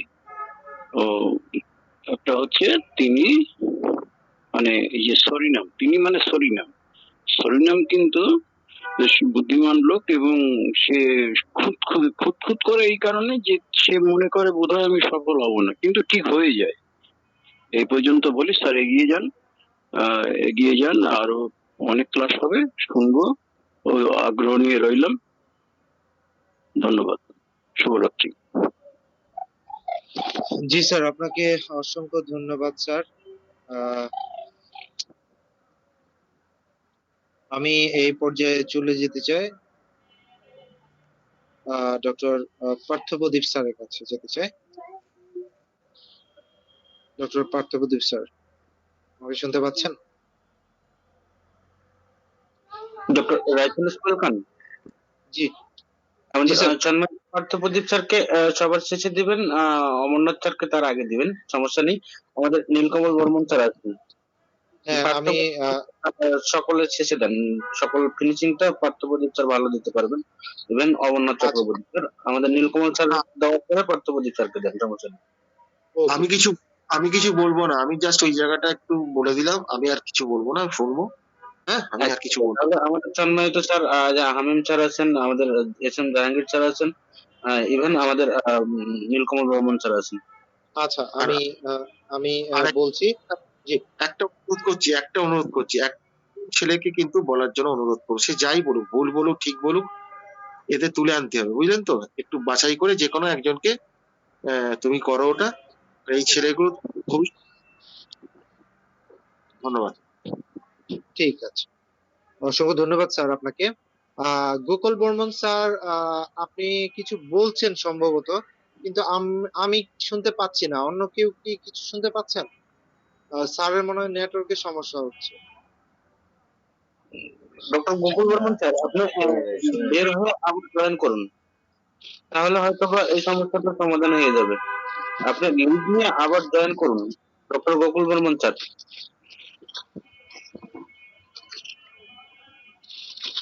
আচ্ছা, আমরা তাহলে চলে যাই, যেহেতু আমাদের সময় আছে আজকে, তাতে আমরা আরো আমাদের অনেক গুণীজনরাই আছেন এখানে, আমরা সবাইকে আজকে ইনশাল্লাহ টাচ করার চেষ্টা করব।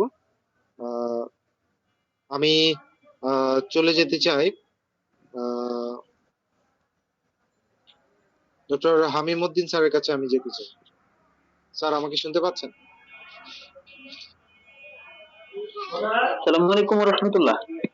জি, ওয়ালাইকুম আসসালাম। রাসূল স্যার, জি জি স্যার, আমি শুনেছি স্যারের ক্লাস, তো সবকিছু মিলিয়ে তো সব স্যাররা বলেছেন, আসলে স্যারের আজকে প্রথম ক্লাস, আর যেহেতু প্রথম ক্লাস, এখানে বলার মতো তেমন কিছু না। স্যারের ক্লাসের উপরে বলতে গেলে আমি একটা বিষয় শুধু বলবো, যে প্রথমত হচ্ছে স্যারকে হোমিও দর্পণে আজকে এত সুন্দর ক্লাস নেওয়ার জন্য দর্পণের পক্ষ থেকে আপনারা ধন্যবাদ দিয়েছেন। আমি ব্যক্তিগতভাবে এবং দর্পণের পক্ষ থেকে স্যারকে আন্তরিকভাবে ধন্যবাদ জানাই। পাশাপাশি স্যারের যে ক্লিয়ার ক্লিয়ার টোন ভয়েস, এই ভয়েসের আমি অত্যন্ত প্রশংসা করি। এত সুন্দর ভয়েস, আমাদের ভয়েসটা আমার খুবই মন কেড়ে নিয়েছে। স্যারকে ধন্যবাদ। আশা করি ইনশাল্লাহ নেক্সটে স্যারের আলোচনা আরো শুনবো, ভালো লাগবে এবং শেষে স্যার কথা হবে। Thank you sir. অসংখ্য ধন্যবাদ স্যার আপনাকে। আসলে আমাদের একটু আগে আমাদের গিরিধর স্যার বলছিলেন যে আমাদের জাহাঙ্গীর স্যারের কথা। উনি নামটি বলতে পারছিলেন না। আমাদের অ্যানাটমি ক্লাস করাচ্ছেন আমাদের জাহাঙ্গীর স্যার। জাহাঙ্গীর স্যারের টোনটাও যেমন সুন্দর, আমাদের আসলে প্রত্যেকজন স্যারেরই আসলে এক এক ধরনের। আমাদের অমরনাথ চক্রবর্তী স্যার একটু আগে বলছিলেন যে যার যার স্বতন্ত্র একটা বিষয় থেকে যায়। তো আসলে যার যার জায়গা থেকে আসলে সবাই আসলে এক একটা জায়গায় এক একজন আসলে কি, হ্যাঁ, তো এই জায়গাগুলোতে আসলে আমরা আসলে সবচেয়ে লাকি যে এতগুলো গুণী মানুষদের আসলে সান্নিধ্য আমরা পেয়েছি অতি সহজে। আর এটার জন্য আমি ধন্যবাদ জানাই। যদিও এটা আমাকে বলা হয়েছে একবার যে এটা বলাটা উচিত না বা না বলতে, তারপরে আমার বলতে আসলে বলতে হয় যে doctor A K Sagar sir এবং ডক্টর অমরনাথ চক্রবর্তী স্যার সহ যারা আসলে হোমিও দর্পণের শুরু থেকে, ডক্টর আশরাফুল হক স্যার ওনারা ছিলেন, ওনাদেরকে অসংখ্য ধন্যবাদ জানাই যে আমাদেরকে এত সুন্দর একটি প্ল্যাটফর্ম আসলে তৈরি করে দেওয়ার জন্য। এত গুণীজনদের ভিড়ে আমরা আসলে পৌঁছাতে পেরেছি একটু হলেও। তো আসলে আসলে সবাইকে এটাও আসলে বলতে হবে স্যার, আমাদের মধ্যে গুণীজন যিনি উপস্থাপনা করতেছেন উনিও চমৎকার ভাবে ওনার ভাষা প্রয়োগের মাধ্যমে আমাদের উপস্থাপনা করে দেন প্রতিদিন, রাইসুল ইসলাম খান। আল্লাহ আপনাকেও আরো চমৎকার করে সেশনকে ফ্যাসিলিটেট করার সুযোগ দেব। আপনার জন্য আমরা দোয়া করি। আপনার তো বলতে হবে আমাদের কাউকে না কাউকে।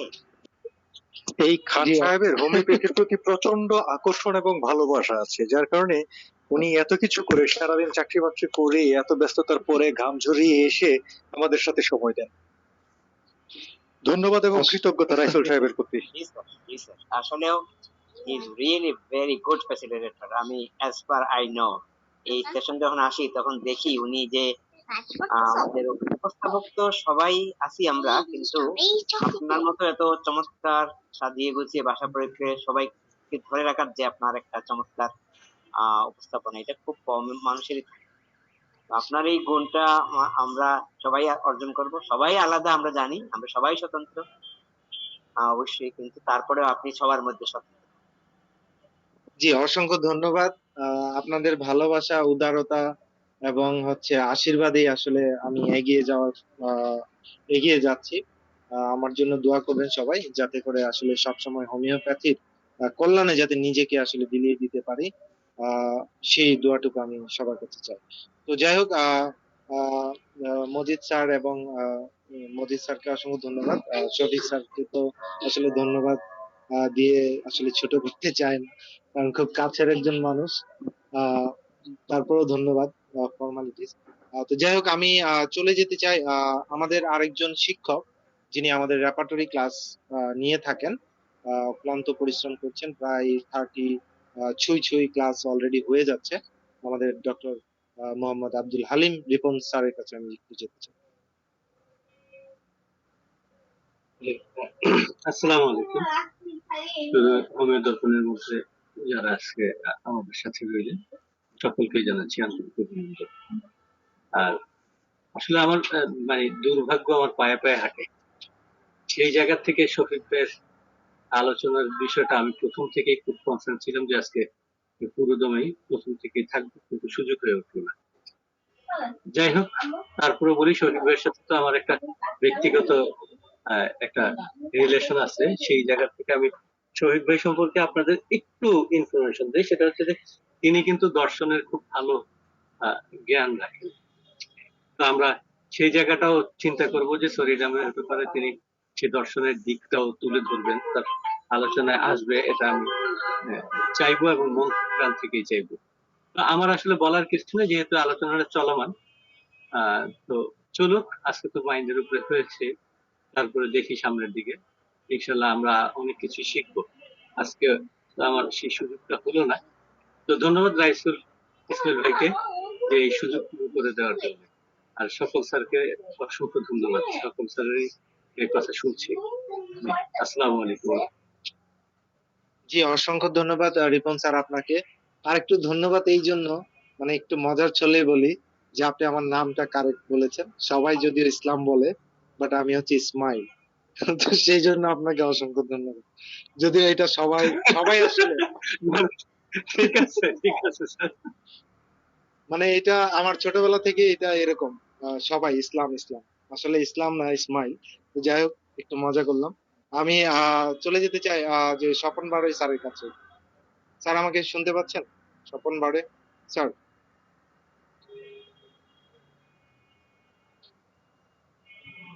ডক্টর স্বপন বাড়ে বলরে doctor sir. Swapan ভুরে।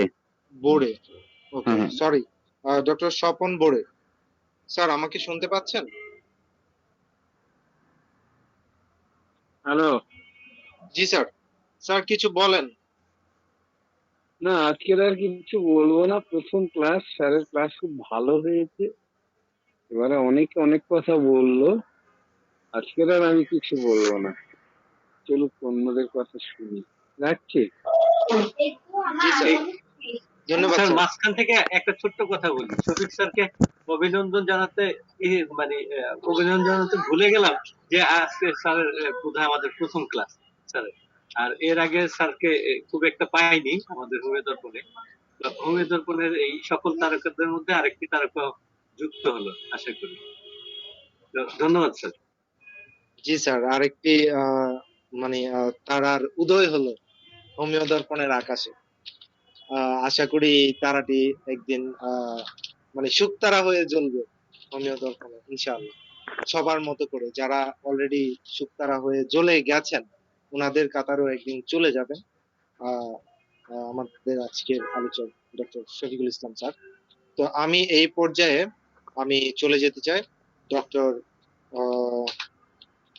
S M Jahangir sir, কি কিছু বলতে পারবেন? মিউট করে থাকলেও সমস্যা নাই, আমি বুঝে যাব আমি। হ্যাঁ স্যার, বলা যাবে ইনশাল্লাহ। আচ্ছা, তো সকলকে আসসালামু আলাইকুম। আসলে স্যারের যে ক্লাস হলো, স্যার তো বলেই দিলেন যে এটি ভাগ করে করে ক্লাস নেবেন। সেক্ষেত্রে আসলে এখানে বলার কিছু নেই, তবে হোমিও দর্পণ গ্রুপের স্যারকে স্বাগত, এটুকুই। আর আলোচনা যতটুকু হয়েছে খুবই সুন্দর হয়েছে, এর বাইরে আসলে কোনো কিছু বলার নেই। কারণ মানে আমাদের গ্রুপে যেভাবে আলোচনাটা হয়, সেক্ষেত্রে একটু হয়তো ব্যত্যয় হয়েছে, তো এই জন্য অনেকের মনের মধ্যে হয়তো কিছু প্রশ্ন বা খটকা লেগে থাকতে পারে। সেক্ষেত্রে আমার মনে হয় সেটিও পরিষ্কার করে দিয়েছেন স্যার, ধীরে ধীরে আলোচনা হবে। এবং সেটি সে এই মেডিসিনটিকে স্যার পূর্ণাঙ্গতায় নিয়ে আসবেন এবং আমাদের মনস্পটে গেঁথে থাকবে ইনশাআল্লাহ। ধন্যবাদ স্যারকে এবং ধন্যবাদ অভিনয় এবং সেই সাথে রাইসুল স্যারকেও ধন্যবাদ। জি, অসংখ্য ধন্যবাদ স্যার আপনাকে, যে আপনি আপনার সুন্দর মতামত আমাদেরকে দিয়েছেন। আমি এই পর্যায়ে আমি চলে যেতে চাই ডক্টর অজয় কুমার দাস স্যারের কাছে আমি যেতে চাই। নমস্কার। সবার আগে হোমিও দর্পণের পক্ষ থেকে ডক্টর শফিকুল ইসলাম স্যারকে স্বাগতম। আপনার পদার্পণে আজকে এই হোমিও দর্পণের মাথায় আরেকটি পালক জুড়ল। আশা করি এই পালক সকলে এক এক করে আমাদের হোমিও দর্পণের মুকুটটিকে ভরিয়ে দেবে।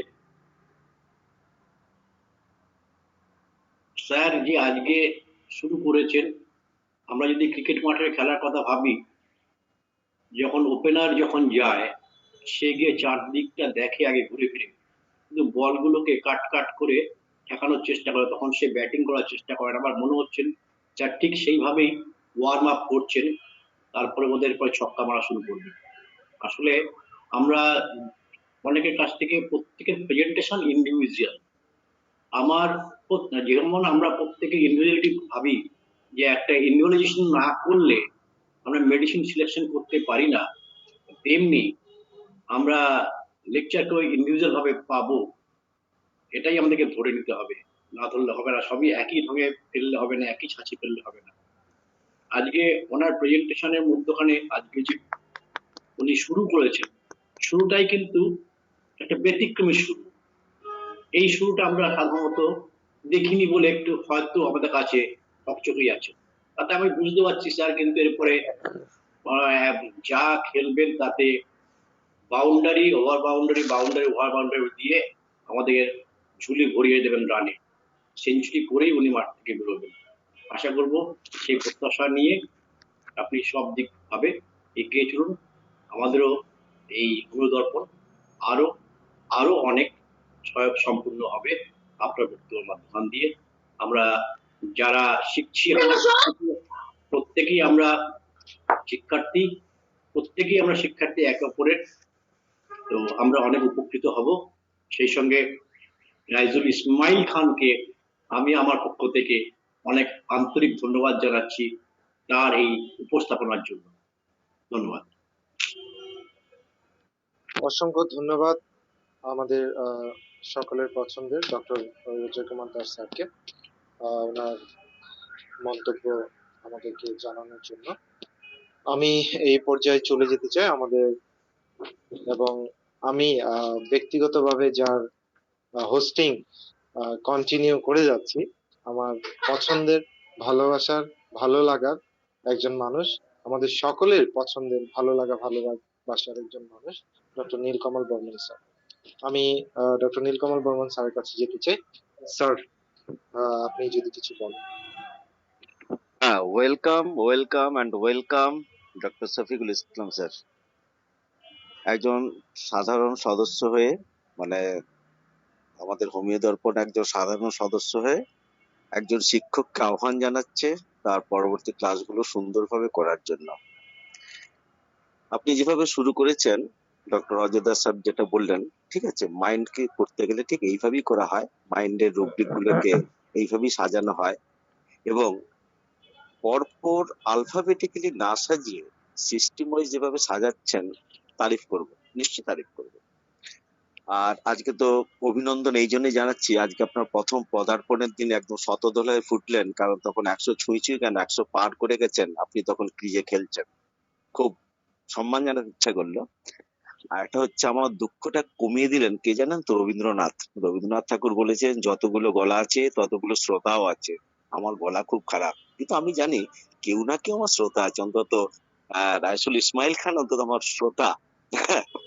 অতএব একজন এই কর্কশ কণ্ঠীর তরফ থেকে একজন সুকণ্ঠী, শুধু তাই না, আমাদের হালিম সাহেব আছেন, আমাদের অজিদা স্যার কণ্ঠ, মানে কি বলবো, যে আগামী 300তম, মানে আগামী মঙ্গলবার যে 300তমতে কে যে কতখানি ফাটাবে সেটা আমি, অতএব এরকম একটা সরিনামের শেষ মুহূর্তে গিয়ে আপনাকে অভিনন্দন জানাচ্ছি প্রত্যেককে। আর আমি কিন্তু সেদিন কিছু বলবো না 300তমতে, আমি চুপচাপ শুধু শুনে যাবো। নমস্কার, আপনারা সবাই ভালো থাকবেন।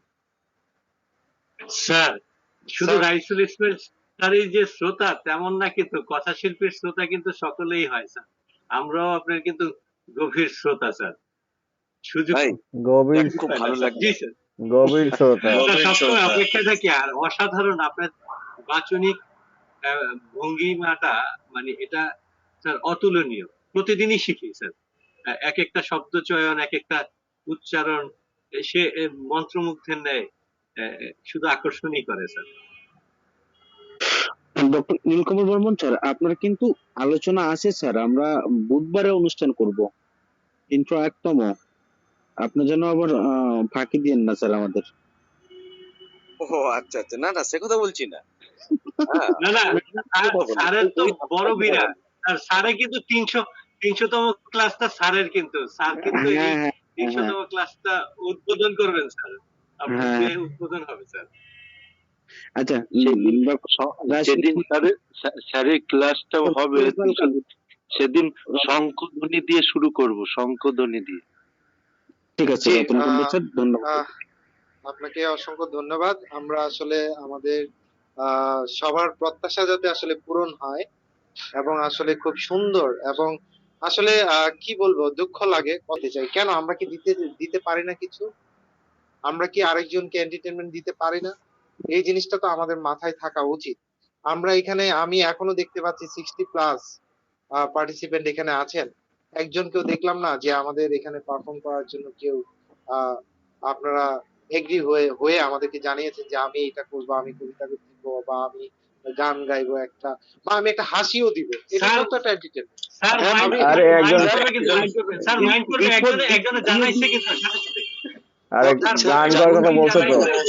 আমি আমি রিপন স্যার, আমি বলি আমি বলি আমি বলি রাইসুল বলি মাইন্ডের উপর যেহেতু হয়েছে সেহেতু আমি একটু বলছি।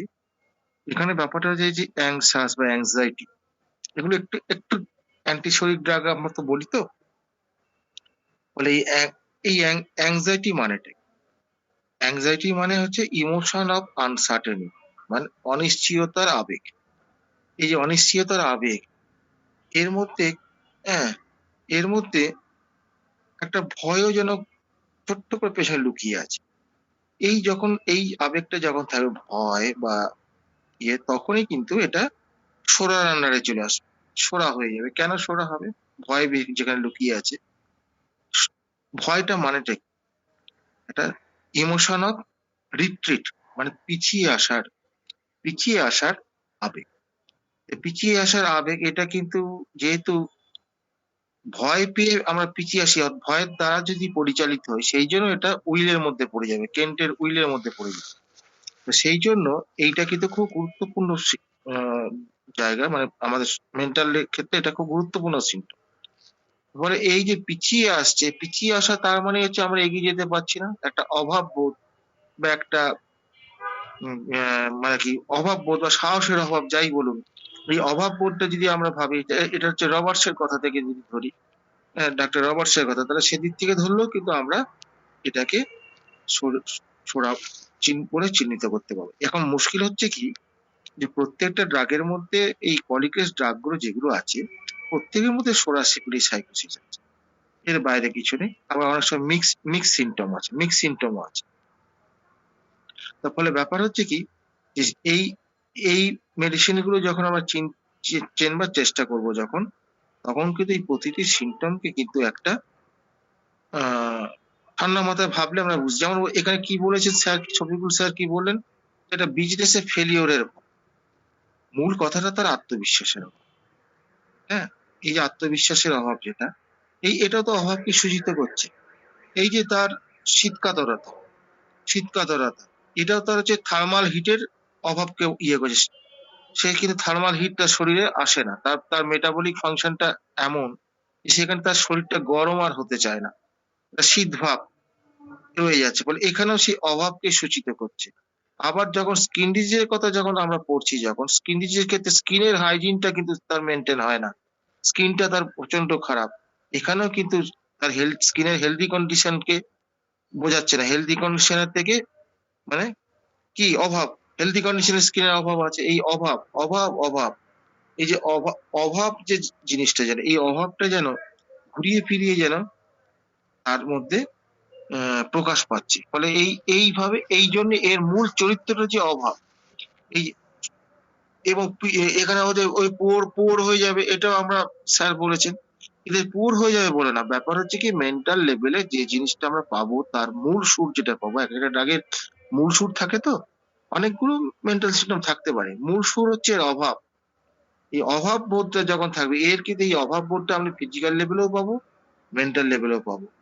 ফিজিক্যাল লেভেলে কিভাবে পাবো সেটা বললাম, তাপমাত্রার দিক দিয়ে যদি বিচার করি, তার কিন্তু তাপের অভাব, অর্থাৎ নর্মাল যে অ্যানিম্যাল হিট সেটা তার কম। তার যদি মেন্টাল দিক দিয়ে ভাই, তার আত্মবিশ্বাসের অভাব, সে কাজ করতে গেলে তার অভাব, যে আমি কাজটা সফল হব, এটা সেই এবং সুইসাইডাল যে থটস কথাটা বলেছেন, কিন্তু হ্যাঁ, সুইসাইডাল টেন্ডেন্সি কথাটা সুইসাইডাল থটের মধ্যে সীমাবদ্ধ থাকছে, কারণ শরিক পেশেন্ট মূলত থটের মধ্যেই সীমাবদ্ধ থাকে। সুইসাইড সহজে করে না, কিছু বিশেষ ক্ষেত্রে আছে, সেই ক্ষেত্রটা আলাদা। কিন্তু সেটা সেটা সম্ভাবনা খুব কম। তার ফলে ব্যাপার হচ্ছে এই যে সুইসাইডের এই যে জায়গাটা, যেটা এই সুইসাইড কথাটা এখানে বললে পরে অনেকেই ভেবে বসেন যে মনে হয় এখানে সিফিলিটিক সিমটম আছে। সুইসাইড মানে কিন্তু সিফিলিস না। সবসময় জানতে হবে যে কিভাবে সেই সেটা পারফর্ম করছে, কোন উপায়ে পারফর্ম করছে, এইটা আমাদের যেমন বুঝতে হবে। আরেকটা হচ্ছে তার উদ্দেশ্যটা বুঝতে হবে। সেই উদ্দেশ্যটা বুঝলে কিন্তু কোন কোন ধরনের ইয়েগুলো, সুইসাইড গুলো, সিফিলিস কোন ধরনের গুলো সাইকোটিক, কোনটা শরিক হতে পারে, এগুলো কিন্তু আমরা জানতে পারি। এবার একটা প্রশ্ন অনেকেই করতে পারেন যে এই সুইসাইডাল ব্যাপারটা, যে সুইসাইড যদি করেই ফেললো তাকে আর চিকিৎসা করে সারাবো। ঘটনা হচ্ছে সবসময় যে আমরা সুইসাইডের পেশেন্টকে করে ফেলে তো সারাতে পারবো না, কিন্তু করে যদি করতে গিয়ে যদি বেঁচে যায় কোনোভাবে, তাকে সারাতে পারবো। একটা কথা হচ্ছে কি, যে যদি তার পরবর্তী বংশধরকে কাউকে চিকিৎসা করি, তার ধরুন মা সুইসাইড করে মারা গেছে, সেই ক্ষেত্রে দেখা যায় কি অনেক সময় তার ওই সুইসাইডের সঙ্গে সুইসাইডের ইয়েটা, তার মেডিসিন প্রেসক্রিপশন করতে আমাদের খুব সহযোগিতা করে। সেটা করে। যেমন ধরুন একটা জিনিস দেখা গেল যে আমরা কি পাচ্ছি না, ধরুন তার মা সুইসাইড করেছে। কিভাবে সুইসাইড করেছে? সে দোকান থেকে একটা করে সে ঘুমের ট্যাবলেট নিয়ে এসেছে, একটা একটা করে সে মাঝে মাঝে কিনে নিয়ে এসেছে, কিনে নিয়ে জড়ো করেছে, জড়ো করে সে কিন্তু ওটাকে মরে গেছে। আমরা এটা পেলাম। এই যে তার লুকিয়ে গোপন করে সে আস্তে আস্তে সে যে করে নিয়ে এসে তারপর যখন সে মৃত্যুবরণ করলো লুকিয়ে, কাউকে জানতে না দিয়ে, এই যে তার যে গোপন প্রিয়তা, এটা কিন্তু আমরা কিন্তু কিসের মধ্যে পাচ্ছি না, তার মায়ের মধ্যে পাচ্ছি, ফ্যামিলির সাথে পাচ্ছি। এবার এই পেশেন্টটাকে যদি আমরা যদি দেখি, এই পেশেন্টের মধ্যে গোপন প্রিয়তা আছে, বা গোপন প্রিয়তা যদি নাও থাকে, তার মধ্যে যদি আমরা যদি দেখি যে সাসপিসিয়াসনেস আছে, সন্দেহ আছে, তখন কি তাহলে আমরা এই ট্যালি করতে পারবো না? আর ব্যাপারে মা যে মৃত্যু, যে মায়ের ওখানে সাইকোসিস, ওই মৃত্যুর কৌশলটা সাইকোসিস, এবার তার মধ্যে ওই সাসপিসিয়াসনেস, সাইকোসিস, তাহলে আমরা কি করতে পারছি, এই যে তার ফ্যামিলির সঙ্গে তার তার যে এই যে রিলেশনটাকে আমরা এস্টাবলিশ করতে পারলাম মায়োজেনেটিক অ্যাঙ্গেল থেকে, যখন অ্যান্টি মায়োজেনেটিক একটা ওষুধ যখন চয়েস করতে পারবো, তখন কিন্তু আমাদের এইগুলো চয়েসটা খুব হেল্প করবে। যে ক্ষেত্রে তার ফ্যামিলির মায়োজেনেটিক ইয়ের সঙ্গে যখন তার পেশেন্টের যখন ওটা মিলে যাবে, এবং অনেক সময় সিমটমও মিলে যায়, একই সিমটম মায়ের আছে, একই সিমটম সন্তানের আছে, সেই সব ক্ষেত্রগুলোতে কিন্তু সেই সিমটম গুলোর মূল্য কিন্তু অনেক বেড়ে যায়। যেমন ধরুন ফাস্টিডিয়াসনেস আপনি এক পেশেন্টের মধ্যে পেলেন, দেখা গেল তার মায়ের মধ্যেও ছিল, তার ঠাকুমার মধ্যেও ছিল। এরকম যদি আপনি পান, কি তার দিদার মধ্যে ছিল, এই যে 3 পুরুষ ধরে ফাস্টিডিয়াসনেসটা যদি পান, তখন কিন্তু এই ফাস্টিডিয়াসের মূল্যটা কিন্তু সাধারণ ফাস্টিডিয়াস পেশেন্টের মধ্যে পেলে যতটা মূল্য হয়, তার থেকে এর র্যাঙ্কটা কিন্তু অনেক অনেক বেশি। সেই ক্ষেত্রে কিন্তু আমাদের ড্রাগ চয়েস করতে গেলে পরে ওই র্যাঙ্ক অনুযায়ী কিন্তু আমরা ড্রাগ গুলোকে চট করে ডিফারেন্সিয়েট করে ফেলতে পারবো।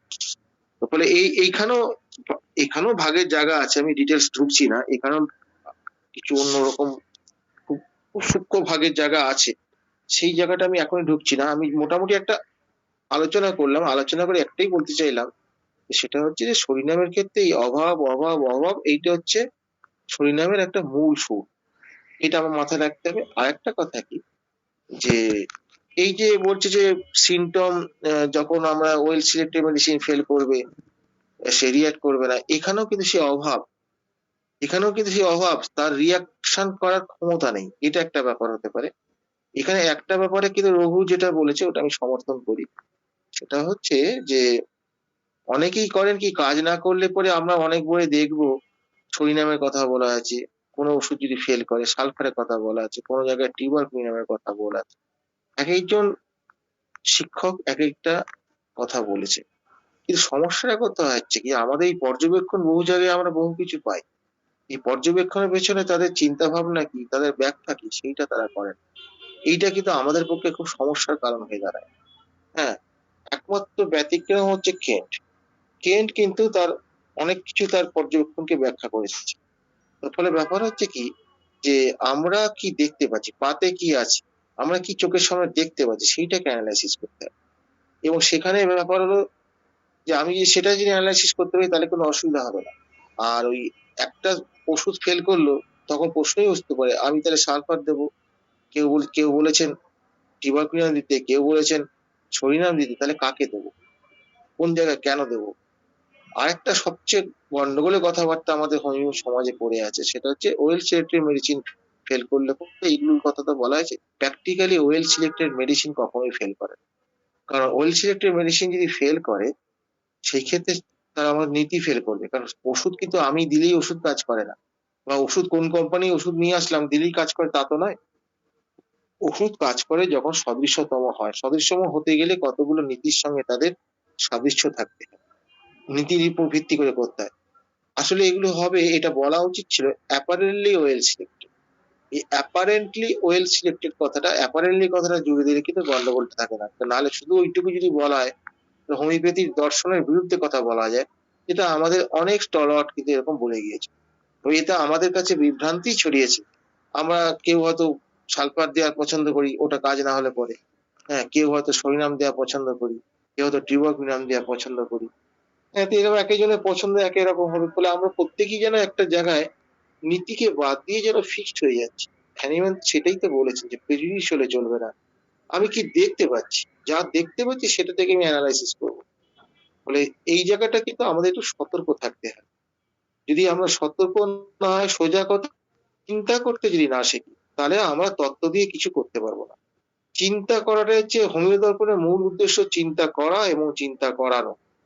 কারণ ভালো ডাক্তার বা ভালো হোমিওপ্যাথ আপনাকেই হতে হবে, এবং সেটা আপনি নিজেই পারবেন। হোমিও দর্পণ আপনাকে করে দেবে না। কিন্তু কথা হচ্ছে হোমিওপ্যাথ দর্পণ যেটা করতে পারে সেটা হচ্ছে স্টিমুলেট করা। এখানে প্রত্যেক স্যার যারা আছেন প্রত্যেকেই একজন স্বতন্ত্র, প্রত্যেকেই অত্যন্ত মেধাসম্পন্ন, এবং তারা তাদের মতন করে আমাদের শিক্ষা দিচ্ছেন। সেখান থেকে আমাদের প্রয়োজনীয় সার অংশটুকু আমাদের তুলে নিতে হবে এবং আমরা শিখে নেব। ফলে আমাদের এই শিক্ষার্থীর মানসিকতা নিয়ে বা ছাত্র সুলভ মানসিকতা নিয়ে আসুন হোমিও দর্পণে স্বাগত। আপনাদের সবাইকে ধন্যবাদ জানাই। আর আজকে শফিকুল স্কয়ারকে প্রথম এই ইয়েতেই শফিকুল স্কয়ার মানে সুন্দর বলেছেন, ভালো লেগেছে আমার একার নয়, আমার সত্যি ভালো লেগেছে। ফলে আজকে কথা বলার মধ্যে যেন আমার মনে হয়েছে কোথায় যেন একটু ভয় হয়ে আছেন, কথার টোনের মধ্যে সেটা আমার ভুল হতে পারে। যেটুকু টোনের উপর আমার বোঝার ক্ষমতা আছে তার মধ্যে মনে হয়েছে কোথায় যেন একটা অভাব বোধ বা ভয় বোধ যেন কাজ করেছিল ওরা। আমি মনে করছি আগামী দিনে আরো সাবলীল পাবেন, যদি আমার মানে অবজারভেশন ভুল না হয়। আরো সাবলীল সুন্দরভাবে পাবেন, এটা আমার বিশ্বাস। এটা মনে কিছুটা নীলকমল স্যাররা বুঝতে পেরেছেন, অভিজ্ঞ লোক তো। সেই জন্য এই কথাটা বলেছেন।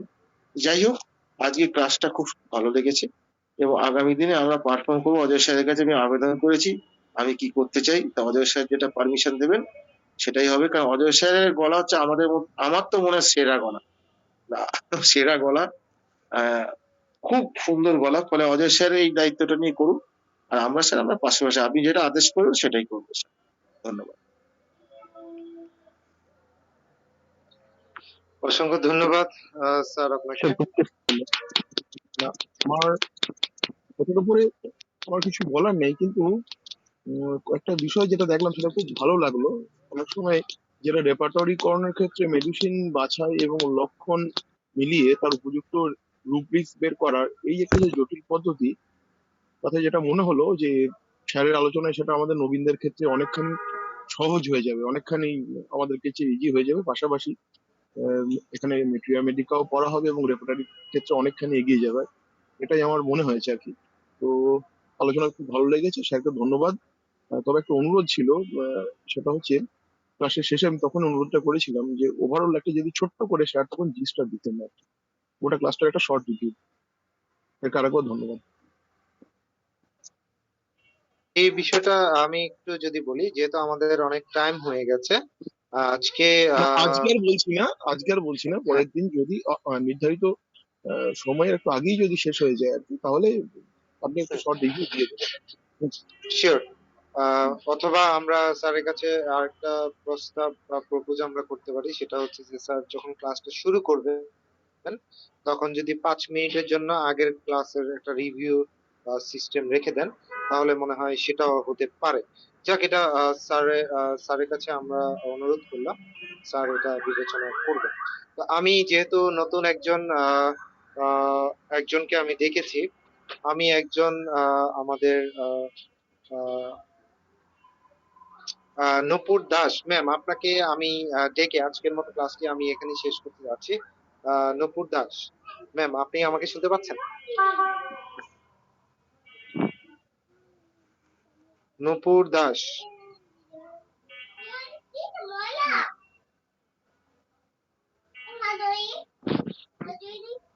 নূপুর দাস, আপনি আমাকে শুনতে পাচ্ছেন? আপনি যদি কিছু বলার থাকে, আপনি প্লিজ কাইন্ডলি একটু মাইক্রোফোনটি আনমিউট করে আপনি একটু আমাদের, আচ্ছা উনি সম্ভবত মিসিং আছে। যাক, আমি আজকে আর কাউকে ডাকতে চাই না। কারো যদি কোনো প্রশ্ন থাকে আপনারা, তো থাকে তো আপনার না বললে তো মানে শুনুন, যাদের বলতে ইচ্ছা করে তাদের প্রশ্ন তো থাকবে। আজকে আর নতুন স্যারকে ওয়েলকাম করছি, তা ওনার যে পড়ার ধাঁচটা, মানে ওনার যে পড়ার ধাঁচটা হলো গিয়ে উনি এক একটা সিঁড়ি ভেঙে ভেঙে উঠতে চাইছে, একবারে 3 স্টোরি বা 4 স্টোরি বিল্ডিং তৈরি করতে চাচ্ছে না।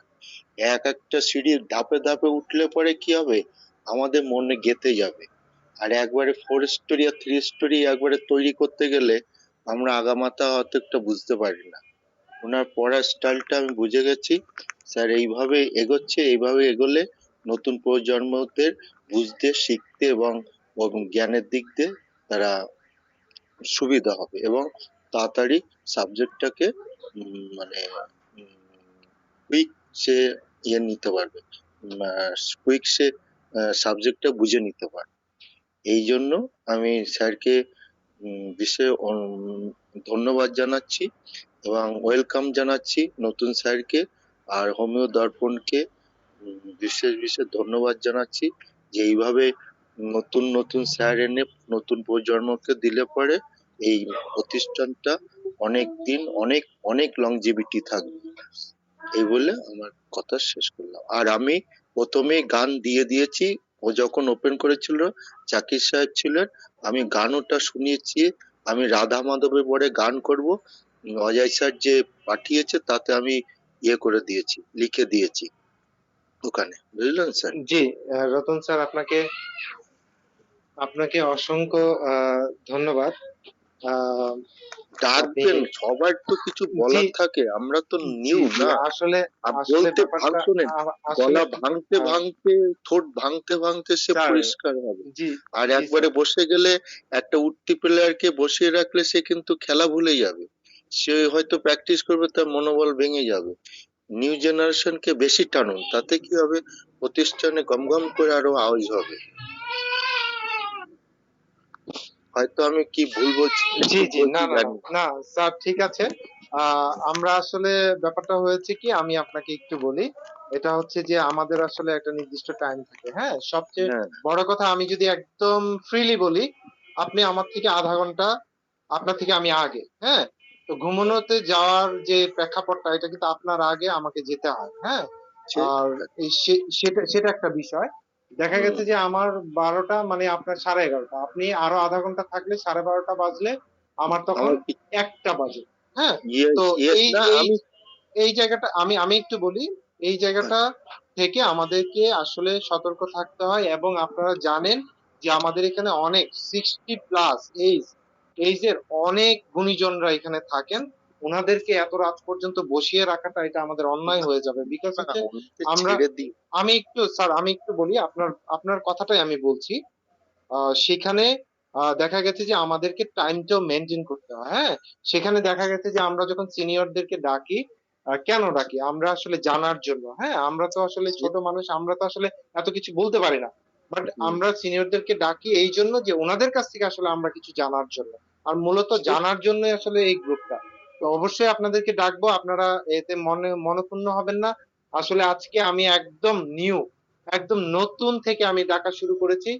আমাদের অমরনাথ স্যার যেহেতু বলেছেন, আমি যেদিন হোস্টিং এ থাকবো, দায়িত্বে থাকবো, ইনশাল্লাহ আমি ডে বাই ডে আমি এক এক দিন দুজন দুজন করে আমি একজন আমাদের প্রমিলা এবং একজন মেল, দুইজন মেল দুই সাইড ফিমেল, থেকে, মেল এন্ড হ্যাঁ ফিমেল। মেল ফিমেল দুজনকে আমি দুজনকে আমি ডাকার চেষ্টা করব। অবশ্যই আপনাদেরকে আমি ডাকবো। তবে আমরা চাই যে এটা সিস্টেম ওয়াইজ এটা আসুক। আমরা আসলে হোমিও দর্পণের একটা সৌন্দর্য আছে। আজকে আমরা সে দেখেন সৌন্দর্য বাড়বে আস্তে আস্তে, আরো 300 সৌন্দর্য ক্লাস আমরা অলরেডি পার 300 করে ক্লাস দিয়েছে, পদার্পণ পার করতে হয়নি, আর যাচ্ছে, 2টি ক্লাস পার আছে আমরা, হয়তো আপনারা হ্যাঁ করতে হয়ে যাচ্ছে। যাবে। তো এটা বিরাট বড় একটি প্ল্যাটফর্ম অলরেডি তৈরি হয়েছে, এবং সেই প্ল্যাটফর্মটিকে আসলে স্বাধীনতা অর্জন করা তো সহজ, আসলে স্বাধীনতা রক্ষা করাটা অনেক কঠিন। তো এখন সাগরের আমরা পরে অর্জন করে ফেলেছি। আমরা অর্জন এখানে আপনি আমরা আপনি কথা বললে আপনি একাই বলুন স্যার। আমি বুঝি না, একজন কথা বলছে আপনি বারবার কথা বলছেন, একজনের কথা শেষ হোক আপনি বলবেন। রাসেল ইসমাইল খান বলছেন, আপনি ওনারটাকে শুনুন। দুজনের কথাতে আমাদের বিশৃঙ্খলা সৃষ্টি হয়ে যায় স্যার, কানের মধ্যে লাগে, হেডফোনটা কানের মধ্যে দিলে লাগে, প্রচন্ড লাগে। জি, রাসেল ইসমাইল খান বলুন। জি, তো আমরা সেই জায়গাটু থেকে আমরা আসলে এই যে স্বাধীনতা অর্জন আমরা করে ফেলেছি, আমরা রক্ষা করার জন্য আসলে আমরা চেষ্টা করছি।